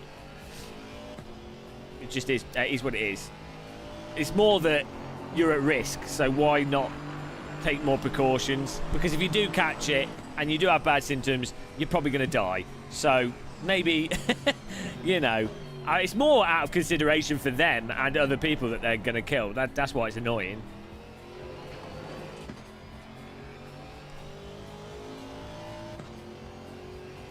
I think the vaccine for obesity is not eating as too many biscuits, so I'm done. Yeah, well, that's it. I mean, the thing is, if everyone had gyms in their buildings, less people would be obese. If people didn't have to work stupid hours, this is the thing. It's very easy to be judgmental of people that are overweight. But it's like, well, if people have miserable jobs, which a lot of the time they do, and it's not their fault they've got miserable jobs. They've worked hard. They worked hard through school. They've worked hard to get the job, and you know, they're trying to make a success of life. It's not their fault that the job doesn't afford them enough time for them to be able to focus on themselves a bit. You know, or their innate culture isn't necessarily around getting a bit of exercise. There's so many things that you could do in England to reduce obesity in a way that's not even that people just enjoy, which would be good for everyone. Save money on it. Oh, don't, you guys, get me started. Fuck this government. Total shit. It's all a load of bollocks. Eat less, poop more. Yeah, it's not really about that.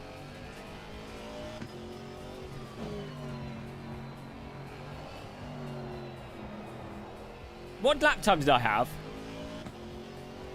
Yeah, obesity is not really about. I mean, it is about how many calories. On an objective level, it is about how many calories you consume and how much you use by being active. Obviously, on an objective level, you know, but it's not. The reason that someone uses up more calories walking is because they live in a more pleasant environment. So there's an area for them to go walking that's nice. So they will go walking more. Or they can afford to live somewhere which is in walking or cycling distance of work. So they're going to, instead of taking the car, they will walk and cycle, which will use between 200 and 500 extra calories up. And it'll be good for their mental health and their normal health outside of just calories. You know, that's the thing.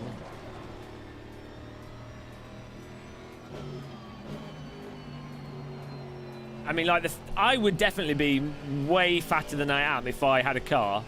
But because I don't, I walk everywhere, which adds up. Like, let's say I walk 5 miles to go shopping, and I do that 3 times a week, well, a 5-mile walk is like 250 calories.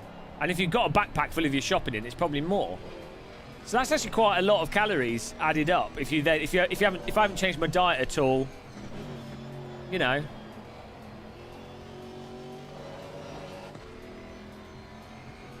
It's not that, Gated, it's not that simple. As I say, it's more to do with like life patterns and things. And also, like I say, if you're depressed and you have to do the job that you do because you need to make money to pay the bills, and you can't see that there's any other jobs that you can access, and eating is a way that keeps your energy levels up and stops you feeling depressed at work. You know, it's not a surprise that then someone might end up eating more than they use up. They might not have the time to meal plan, or they might not have even thought about meal planning, or, you know. And it might be another one of those things where they're like, well, they know they're slightly overweight, but they're like, well, now's not a good time to address that. There's so many other things that they're worried about and having to deal with. That's the reality of obesity. It's why more well-off people tend to be less obese, I think, on average, from what I understand. I might be wrong there. If you've got access to like a really nice, hey, Nico B, it's going all right actually. If you have access to a nice indoor swimming pool and a little spa, well, guess what? You're going to go bloody swimming more, aren't you? You know, if you have access to nice food that's convenient but also healthy, well, chances are you're probably going to eat that nice food that's convenient and healthy, as opposed to if you've got more access to food that's got loads of sugar in it. That is actually a studied thing. Countries where quick snack food is more healthy, people tend to be more healthy. So in Japan, for example, has a culture of people eat a lot of food from vending machines, and they eat a lot of convenience food. But if you go into a Japanese convenience store, there's a lot of fish and vegetables and things that are out on the side for you to just buy straight away. Whereas if you go into like an American or British convenience store, it's like mostly chocolate, crisps and things. So it's what's immediately accessible. It massively affects how obese people are. I don't know, we're just talking about anything, Amajid.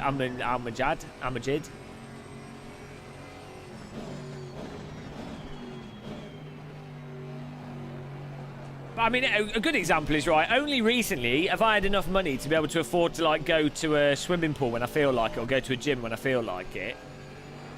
Prior to that, I just couldn't afford it at all. And the gyms here aren't that expensive. You know, it's only like, it's like If I want to go swimming, it's like £6 a go, which in the past I couldn't afford to do. Like I couldn't afford that, so I wouldn't ever go swimming. And that's, you know,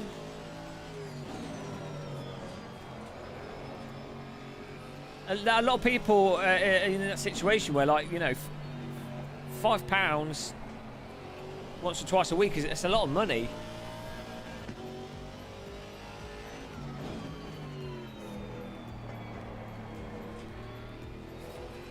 Yeah, you can just walk, but the problem with walking is it takes a lot of time. So if it's your main activity, and if you're culturally, like, you're happy doing that with your family and stuff, as I said, but a lot of that is to do with not having a car. Like, people have a car, often won't walk somewhere. They'll be like, right, I want to maximise my entertainment time, so they'll drive to a cinema or they'll drive to a thing, you know.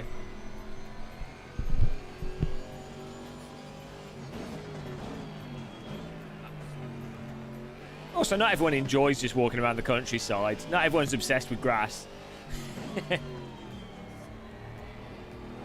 Also, I mean, some people genuinely don't have the energy. You know, if they've got kids and they come back from work, they might be pretty exhausted from work, so they'll might err towards more fatty, more immediately satisfying foods to offset the work, you know. So it's totally understandable.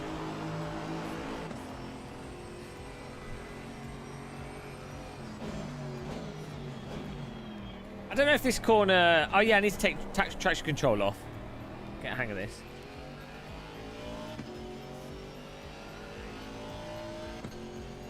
Well, that's it. I think some people, when they don't realise how tiring some jobs are. Like, when I worked, McDonald's was pretty physically draining, to be honest. There's no way I would have done an 8-hour shift at McDonald's and then gone on an exercise bike. I mean, I did sometimes. I was a teenager, so it was different. But I'd be bollocks after that. And I only worked like 2 or 3 days a week when I was working at McDonald's.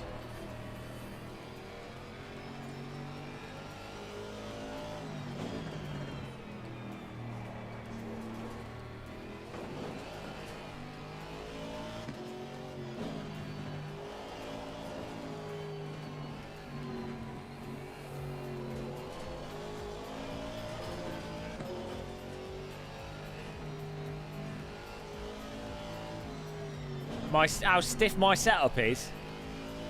I don't know. I've not done a fast lap this session yet. I'm just talking too much. I don't know. What did I get last race?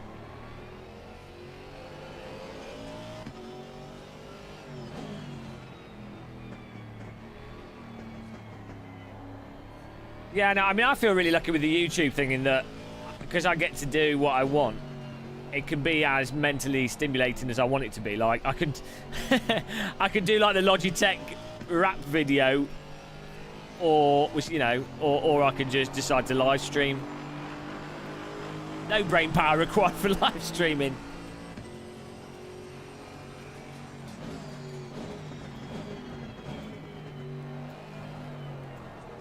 Or I could decide to do my taxes. That's fun. That's as an enumerate person.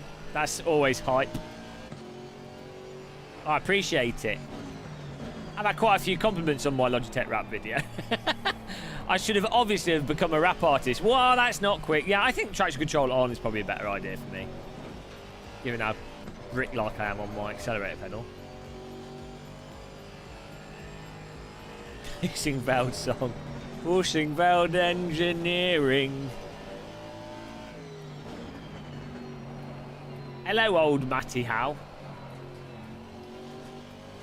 Wave accounting. So I don't use any accounting software. I just do it in Excel. My accounts are really well. I'm probably gonna have to get an accountant this year, but normally they're pretty simple. Because I just get donations and YouTube Pay, Amazon, Fanatec affiliate. And the occasional sponsored video. It's not like I'm selling. The stuff that gets really complicated with accounting is if you buy assets and then you're selling them and then you've got inventory and then you've got capital and that gets very complicated. My stuff's pretty simple, to be honest.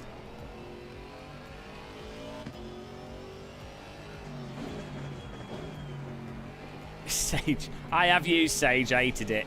That was when I had a limited business. That's a whole another kettle of fish. If you ever run a limited company, bloody hell.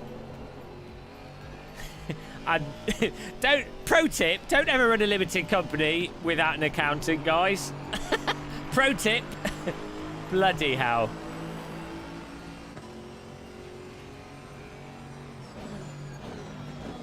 That's a nightmare.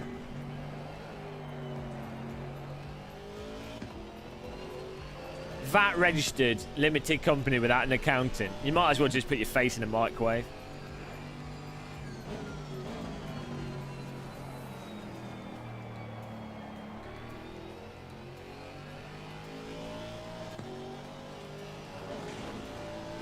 Go. You were a fat kid. I'm a slightly overweight sim racer. Yeah, I mean, back on the weight subject, I know the UK tax system's actually really good. The HMRC is actually really, really good. You know, in terms of the helplines and their approach, and basically, as long as you're honest and you don't hide anything, they are super, super chill. But if you actually try to mess your accounts up, they'll murder you. As a sole trader, if you're a limited, it gets more complicated. That's just that. It's not bad though. It's just by the nature of what it is, with all the different tax brackets and how stuff works, quarterly reports and everything. It gets complicated. A PAYE and everything. Bloody hell. This is why most companies pay for someone else to do it. It's the sensible thing to do.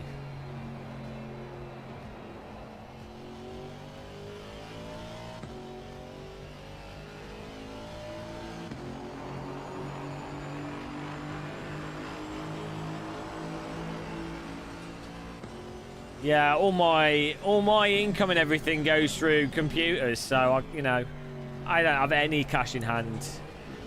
Really? No, I don't. Yeah, none of my pay or anything is cash in hand. So you would need to be like a builder or window cleaner. I bet they don't report like any of their income at all. I mean, because who would know? I guess they would apply that. What's that equation that they use? Where you can see a smooth curve of incidences of specific numbers. So I guess you could know that they were fiddling things through that. But I mean, like, they get investigated, but what are they going to do? They'll be like, well, look, you've spent this money here. How do you account for it? I guess that's all they'd do.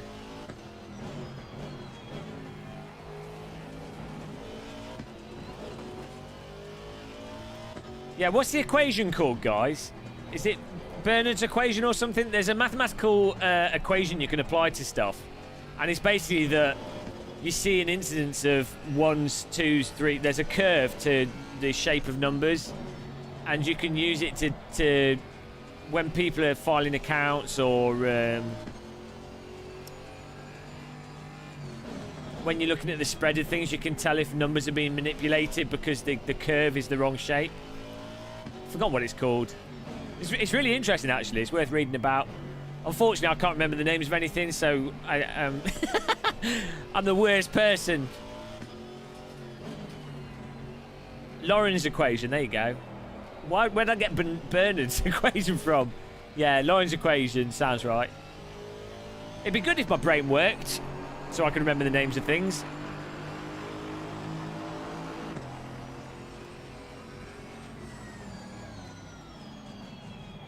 It is Lauren's equation sounds right.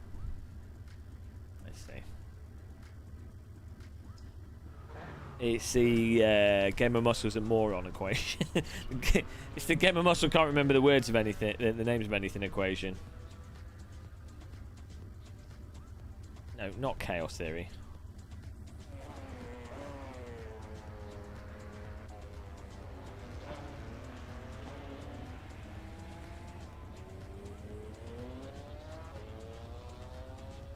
No, hang on, it's not that. Well, I was getting Bernard's equation.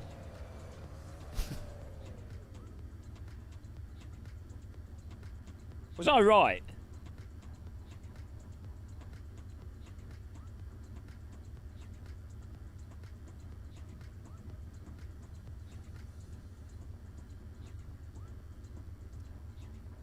Oh no, here we go. Benford's Law. Benford's Law is what it's called. I was close. Bernard. Benford. Yeah, Google Benford's Law. The distribution of first digits according to Benford's Law. Each bar, and it's like ones are higher, twos are like, there's a certain shape to the curve. And you can apply this to various systems.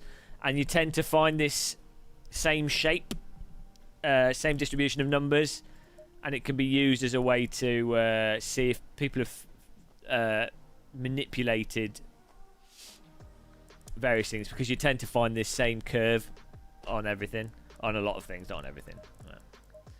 There you go.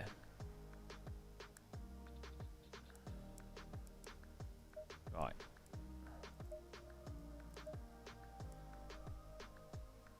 Right.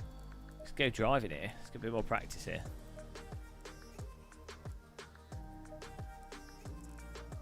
Is the law? Well, a law is just it's kind of like a theory, isn't it? Oh, here we go. We're getting to. I'm too thick for this. Can we move the conversation to something more simple?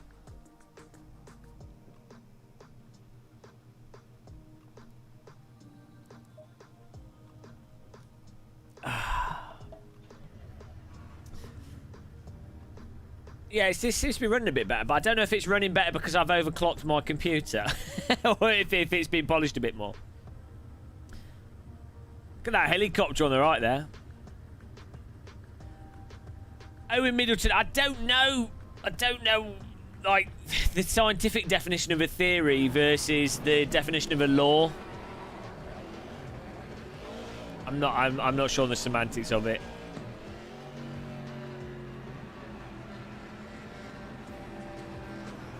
And then you got like theorem, theory, law. I need to brush up on the definitions of these words in their context. Go! VR still going to be terrible. There we go.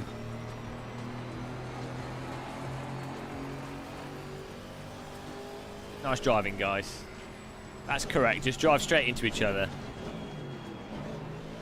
Jesus Christ. Ah, oh, you penis. God damn it. What are you guys doing? Chill out. We've got a guy lagging in front of us. Why did you drive into the back of me, you shaftwinkler?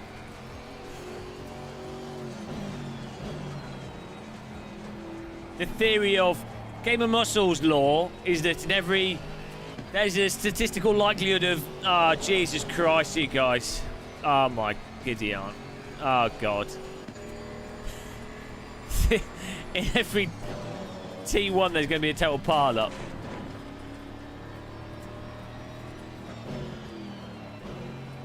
Theory of too much faster.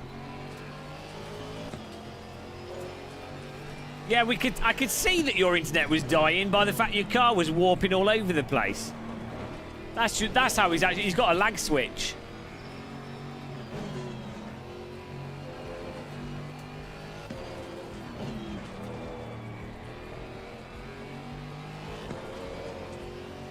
Go. Go, go, go. Allez, allez, allez. Do you remember when that song came out? I was in... Actually, I don't know if it was when it came out, but it used to be played a lot on the radio when I was skiing in the Alps in France. I sound well posh. Oh, I was skiing in the Alps, piddly-poff. Yes, Papa would take me to the Alps skiing on a regular basis. We'd pop into the family helicopter, and they would take us up to Mont Blanc.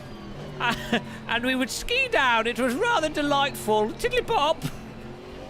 Yeah, so I was staying with my French family. Oh yes, I was just staying with my French family. Jesus Christ, that sounds so posh. I'm gonna stop talking. Yeah, so I was with my French family, skiing in the Alps at Les Arcs, and that song was always on the radio. Go, go, go! Allez, allez, allez. I don't know why. I don't know why it was always on the radio. Law of Winklage.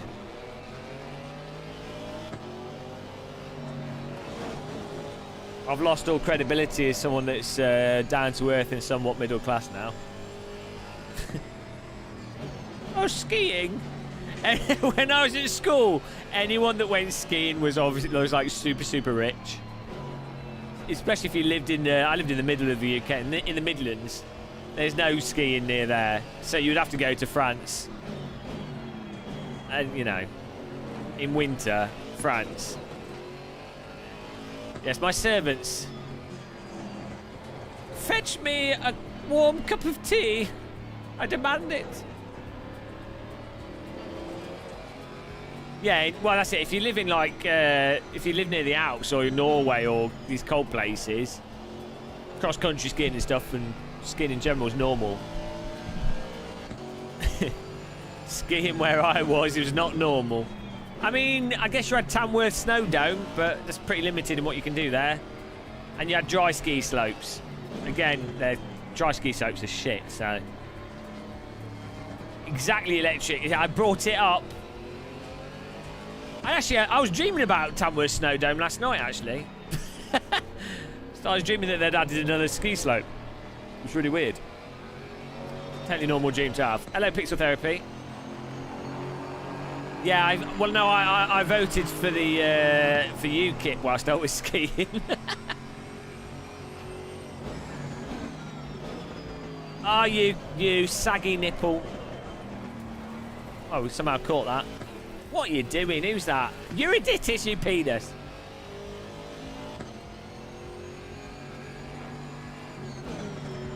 Ah.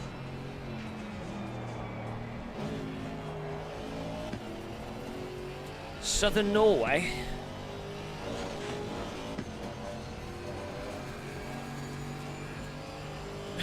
Brits have one season.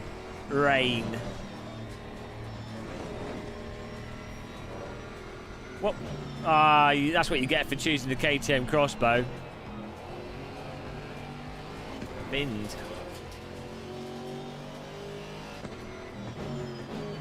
Come on.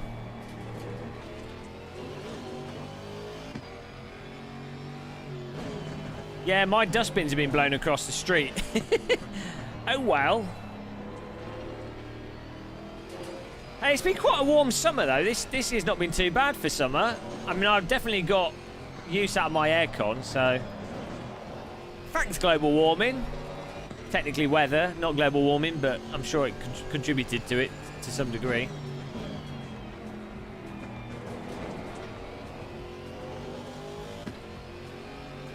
Holland's, Amsterdam's warmer than most places because they're all smoking dope. Increases the air temperature. So, smokes a dope and eat on the stroopwafel. I've never been to Holland. One day.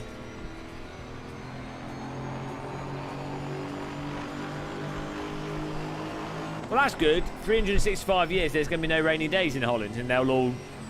Maybe the country will not go underwater. Genius.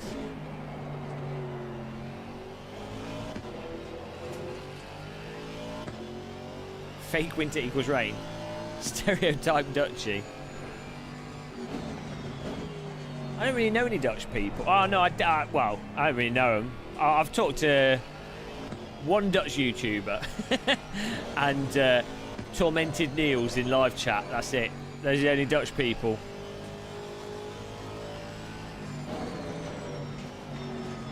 Only 5 people live in Holland, though, so, you know, it's unlike... You don't really come across Dutch people that often.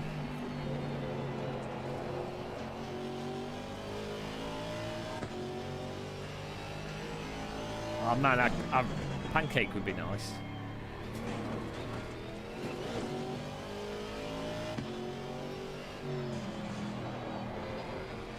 Oh, yeah, Nathy.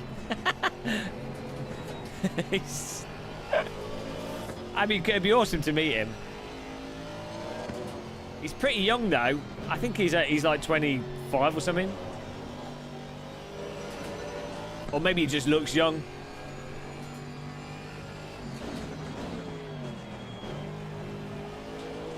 Yeah, I don't know what he's doing. I mean, I think he was doing all right with his channel. Like, he's got like I think he's got like 200,000-300,000 subs. It's weird how some channels. I mean, he's very. I guess he's. If you have a very formulaic approach to YouTube, that helps. And he's very gamer way of doing YouTube. Looks 15. He's always been. He shouted at me once because I called him through Steam and he was recording a video. I don't think he knew it was me that was calling him. He went mental. It was hilarious. I think I ruined his video, but yeah, he seems pretty chill. Oh, it's 315 subs is better than none. Something.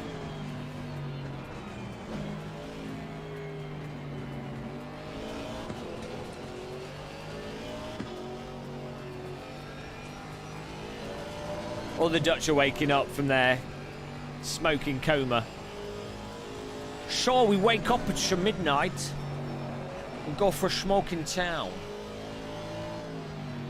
This is the best Dutch accent you're going to get from me, I'm afraid. 600,000 subs, what a beast. Nice. He's done really well. He's a proper YouTuber. Isn't that weird? I imagine he gets a lot of the younger viewers as well. I think he's one of the most. Isn't he like the most successful VR YouTuber?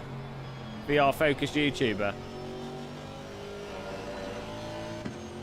What a beast.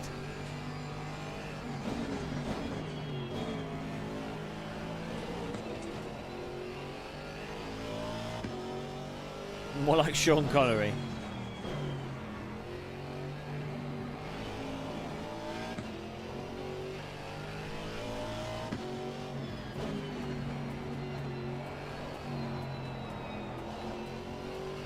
More German accent.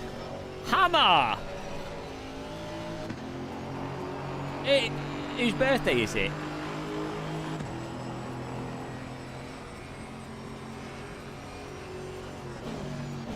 I really want street waffles. They sell them in Lidl. But I'm trying to lose my belly. You know, like half a street waffle would be fine, but if I buy them, I have to eat the whole packet, and they're like, there's like 8,000 calories in 6 street waffles.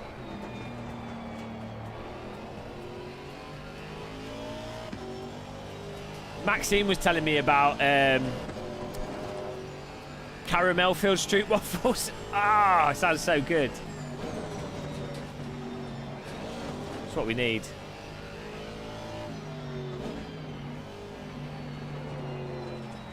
Dutch in the street waffles. Oh, he's in the wall.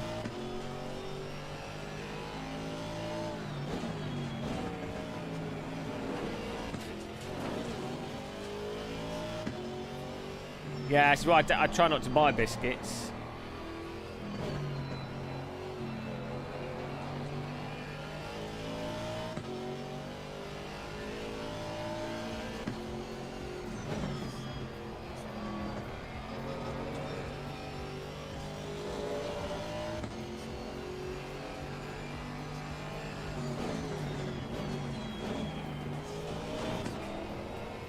I think I'm getting faster at this.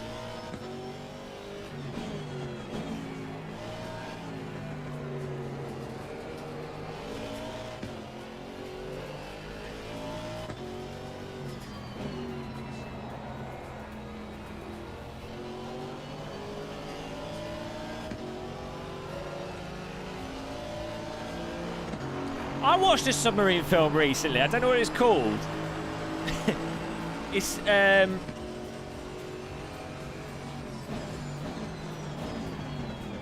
they've got like this old submarine and they go on a mission and they've got like this thing to. It's like a fake sound device on the submarine.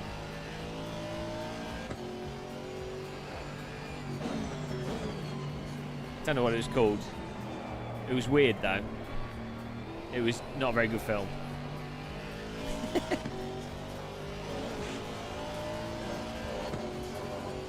It wasn't subtitled.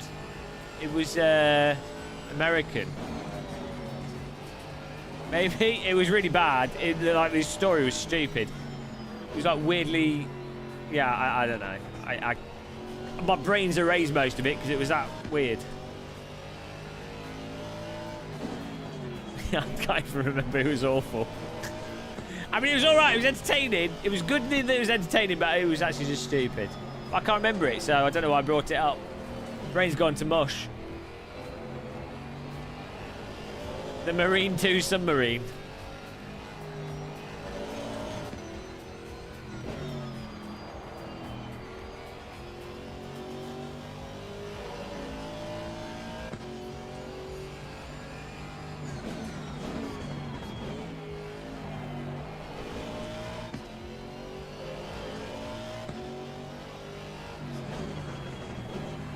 It was the hunt for something to watch on Netflix, I think. I'm sure you guys have all done that, where you're like, oh, I think I'll watch a film, and then you load up Netflix, and then you're like, oh no, not that. Oh no, not that. Oh, I don't like that actor. Oh, that looks good. Oh no, it's a foreign film. Oh no, I've already seen that film. Oh, watch this film. That's something I've always wanted to watch. Oh, it's not free at the moment. I'll check Amazon Prime. Oh no, it's not on there either. And then after about an hour of doing that, you're then like, well, I'll just watch any old shit. And then you just put whatever the first thing is that is any old shit, and then it ends up being terrible, but you watch it.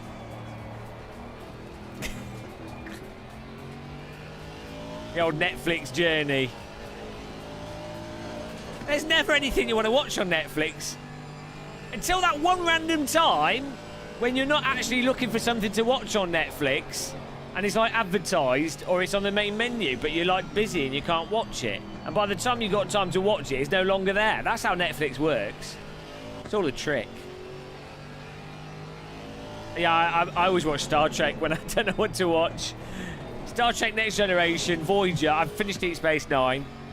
Bloody Stargate on MGM only goes up to season 5, so I've got half of Stargate to watch still. That got me through COVID, that did. 5 seasons of Stargate, amazing.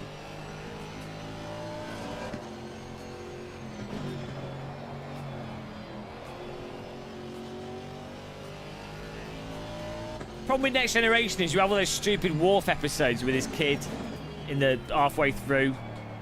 Boring episodes.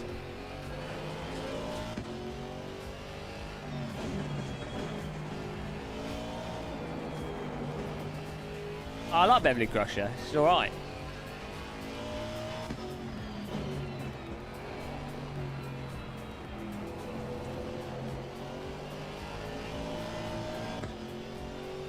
Ah, oh, look at this.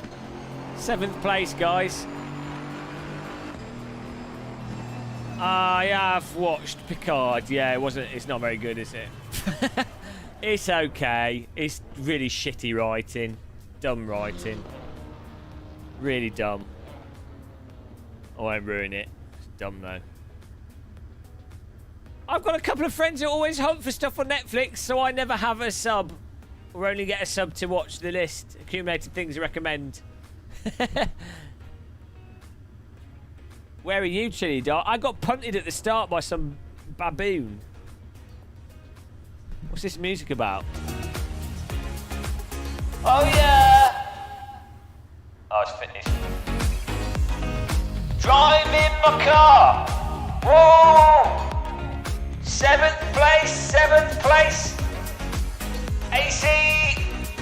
C. I split it up, you see, so it can fit in. Chili Dog's winning all the races in 4th. Chili Dog's drinking all the wine in his cupboard to come 4th. Oh, Chili! Chili server! Chili! Put your hands in the air for Chili Dog and his server!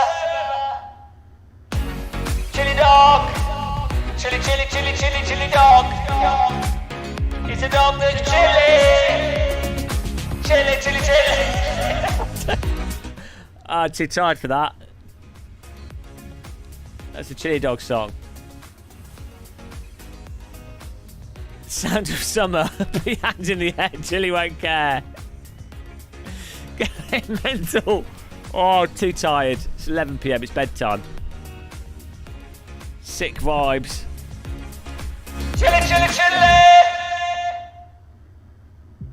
That was the end of that song. There's no more songs, guys.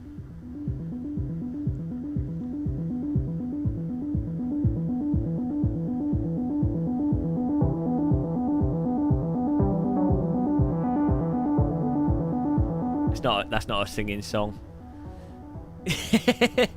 Hottest summer on record, the summer of tea. Oh man, I've got my tea to finish though, so I might as well just stay and chat whilst I finish my tea.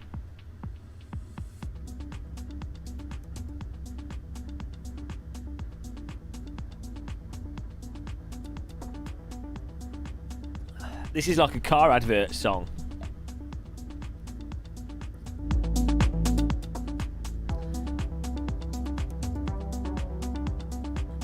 The new BMW P-Series.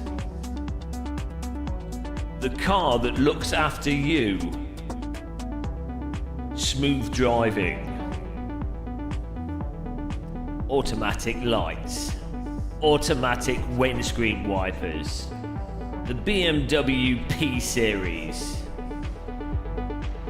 Feel safe as you drive through the countryside. Cuts to a shot of the car driving through a tunnel with the sound of the engine.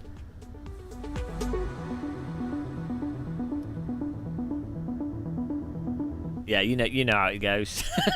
Too tired for this.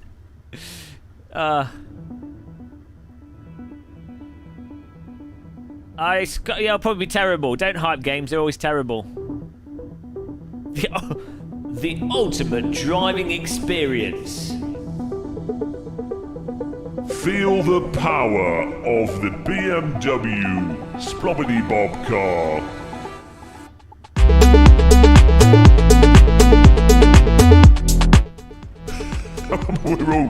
We're all deaf now.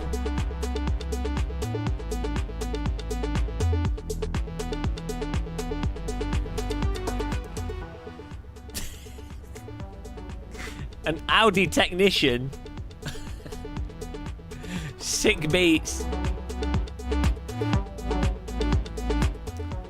Oh, right. Yeah, tomorrow we're going to be doing this. And we'll win. Teabags and muscle. Oh, what's the next song?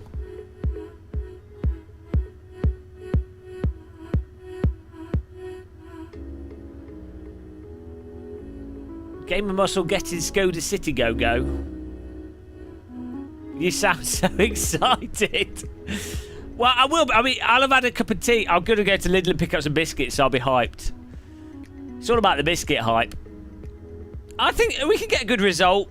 I think this track, it's an alright track. You know, I think we'll get a good result here. That's what it's all about. As long as we avoid the carnage at the start. It's the first 3 corners. That's what it's all about on this track.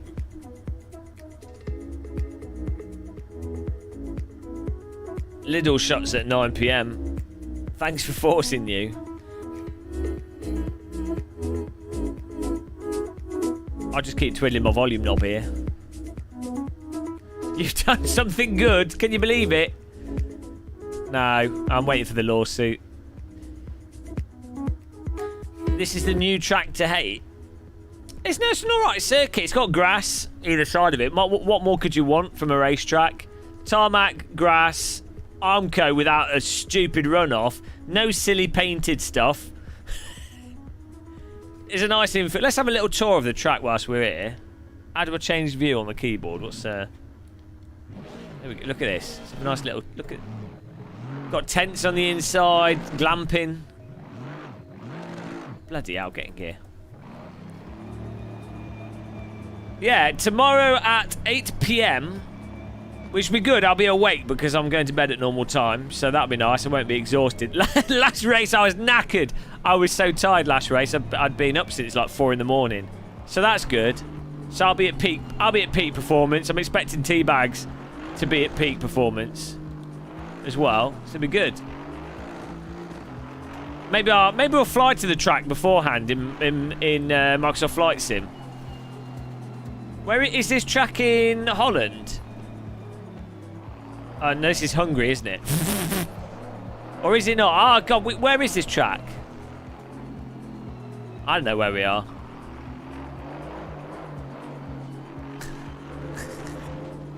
Insomnia team. Where? I don't even know where... Yeah, I don't know where Hungary is. On the map.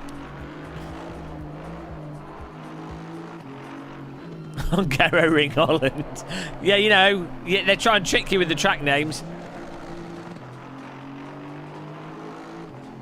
Oh no, gas attack. Close the venue down. Yeah, I mean, you know, why is there a big hole in the middle of the circuit? Look at that. Imagine trying to walk around this track. Oh look, what's that? Is that a go-kart track? I know, it's like parking. Why is there like 3... What? What are those booths about? 1, 2, 3. Like weird different park. Oh, maybe they organise for when there's a race. Maybe they separate them out into different parking zones or something, or for events. That's weird. It's like some kind of like FEMA camp. We've uncovered the true secret of this circuit. Oh, I've stalled it. Oh dear.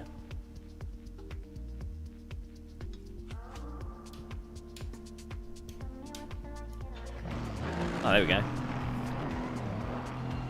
Hello, Tampax Terry.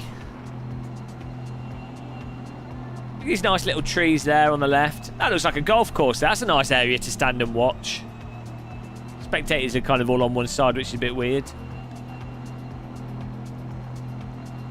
Yeah, this would be an alright track. I mean, it's got like, plenty of grass. Can't go wrong with a bit of grass.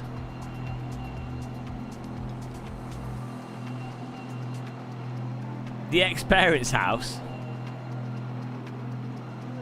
That is a UK fire engine. You know, it's a bit weird to have that here. Fireman Sam. How did it go? I don't know. Too tired for that.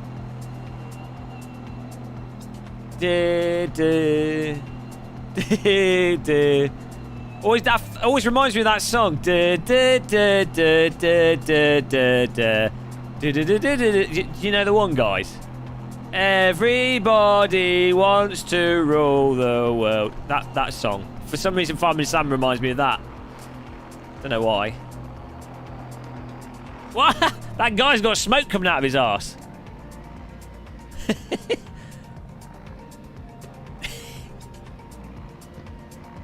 They're not bothered by that. Crowd control water cannon.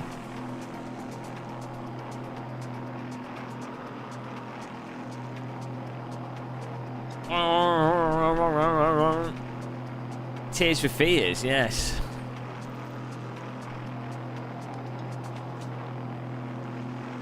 Little building over there. Red flag. It's not how you wave a flag, idiot.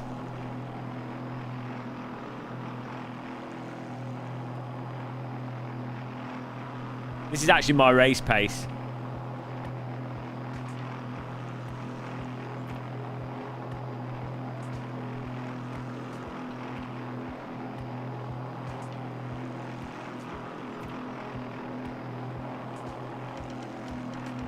There's no spectators around here. You think this would be a good spectator spot? Oh, I might have deleted it by accident. Oh, I think I deleted it by accident.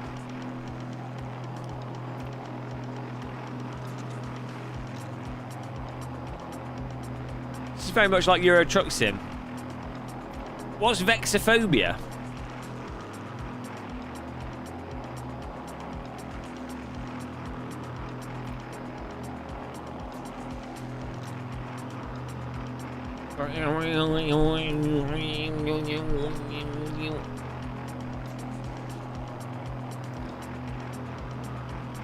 Let's go to the pits. Oh, that's it. Look at. Hang on. The helicopter's blades are rotating. But it's not taking off. It's just. There's no one in it. I think you're supposed to. You can lock the blades down when you park a helicopter. So that shouldn't be happening. It's very unsafe. Also, I think the blades are rotating the wrong way. Pretty sure helicopter blades rotate counterclockwise.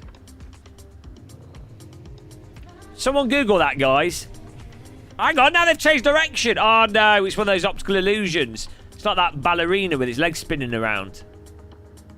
Ah, look at that. Ah, I can't take it. Which way are the blades rotating? Look, if I reverse here, they're going to swap direction. Oh, no, they've changed direction. Can't take it.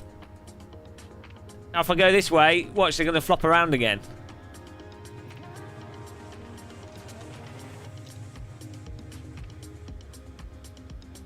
Oh, no. No, now they're going the right way. Ah, no, I can't take this. Now they're rotating the same way. Yeah, it's like that ballerina thing. Ah, they've changed direction again. Vexophobia, irrational fear of flags. Fair enough. Is it white flags in particular? Was that the joke? Did I miss the obvious joke? Not even space-time can stop those blades rotating.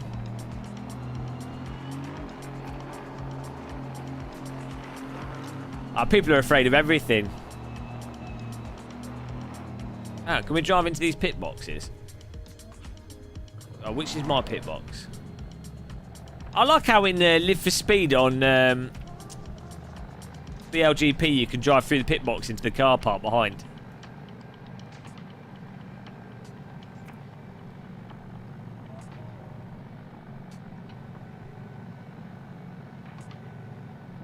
Oh! Oh, there's my pit box. Because it's got the fuel thing on it. But look at that. There's a little gate there.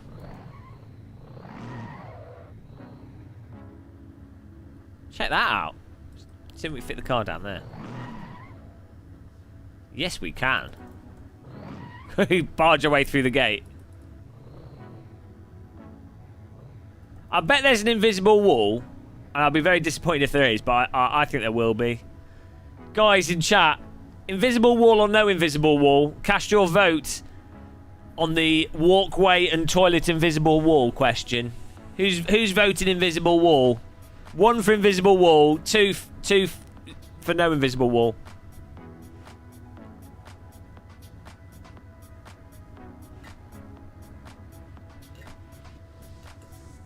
This is the... Oh! Ruined! We will never know. Hang on. No, we will do. Don't worry, guys. Don't worry, I've got this. Science comes first. Where's the toilet walkway? There it is. Here we go, guys. The important questions answered. Look at those screen space shadows. That's what it's all about. Here we go. I think invisible wall. Hello. Here we go. No!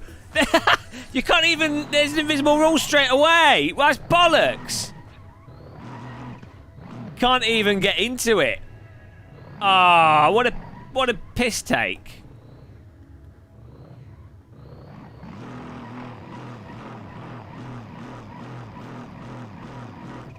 And that's why this isn't a 10 out of 10 game, guys. If that was Microsoft Flight Sim, that would have been...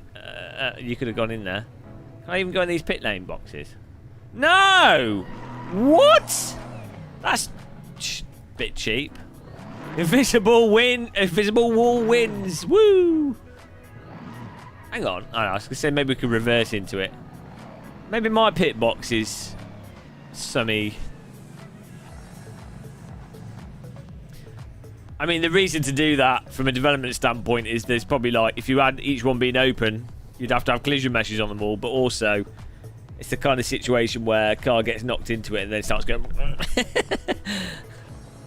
I'm going to drive along this wall until we find a way in. There's going to be a way in. There's always a way in, guys.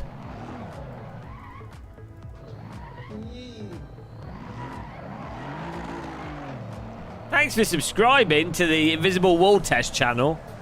Hang on. Okay, hang on, where are all these subs coming from? Streamlabs is broken. Nathan Roback, Fritz Horton. Thank you, guys. Yee. Wall tests are trending on YouTube. I know how to entertain. Testing the walls. Premium wall testing on the gamermuscle YouTube channel. Why would this song stop just as I'm about to sing the wall testing song? Have you got a wall that needs to be tested? I'm your man to test your wall. Testing your wall, you gotta test your walls. Testing your walls, you've got to test your walls. Are your walls solid? Where's your walls? Are your walls invisible walls?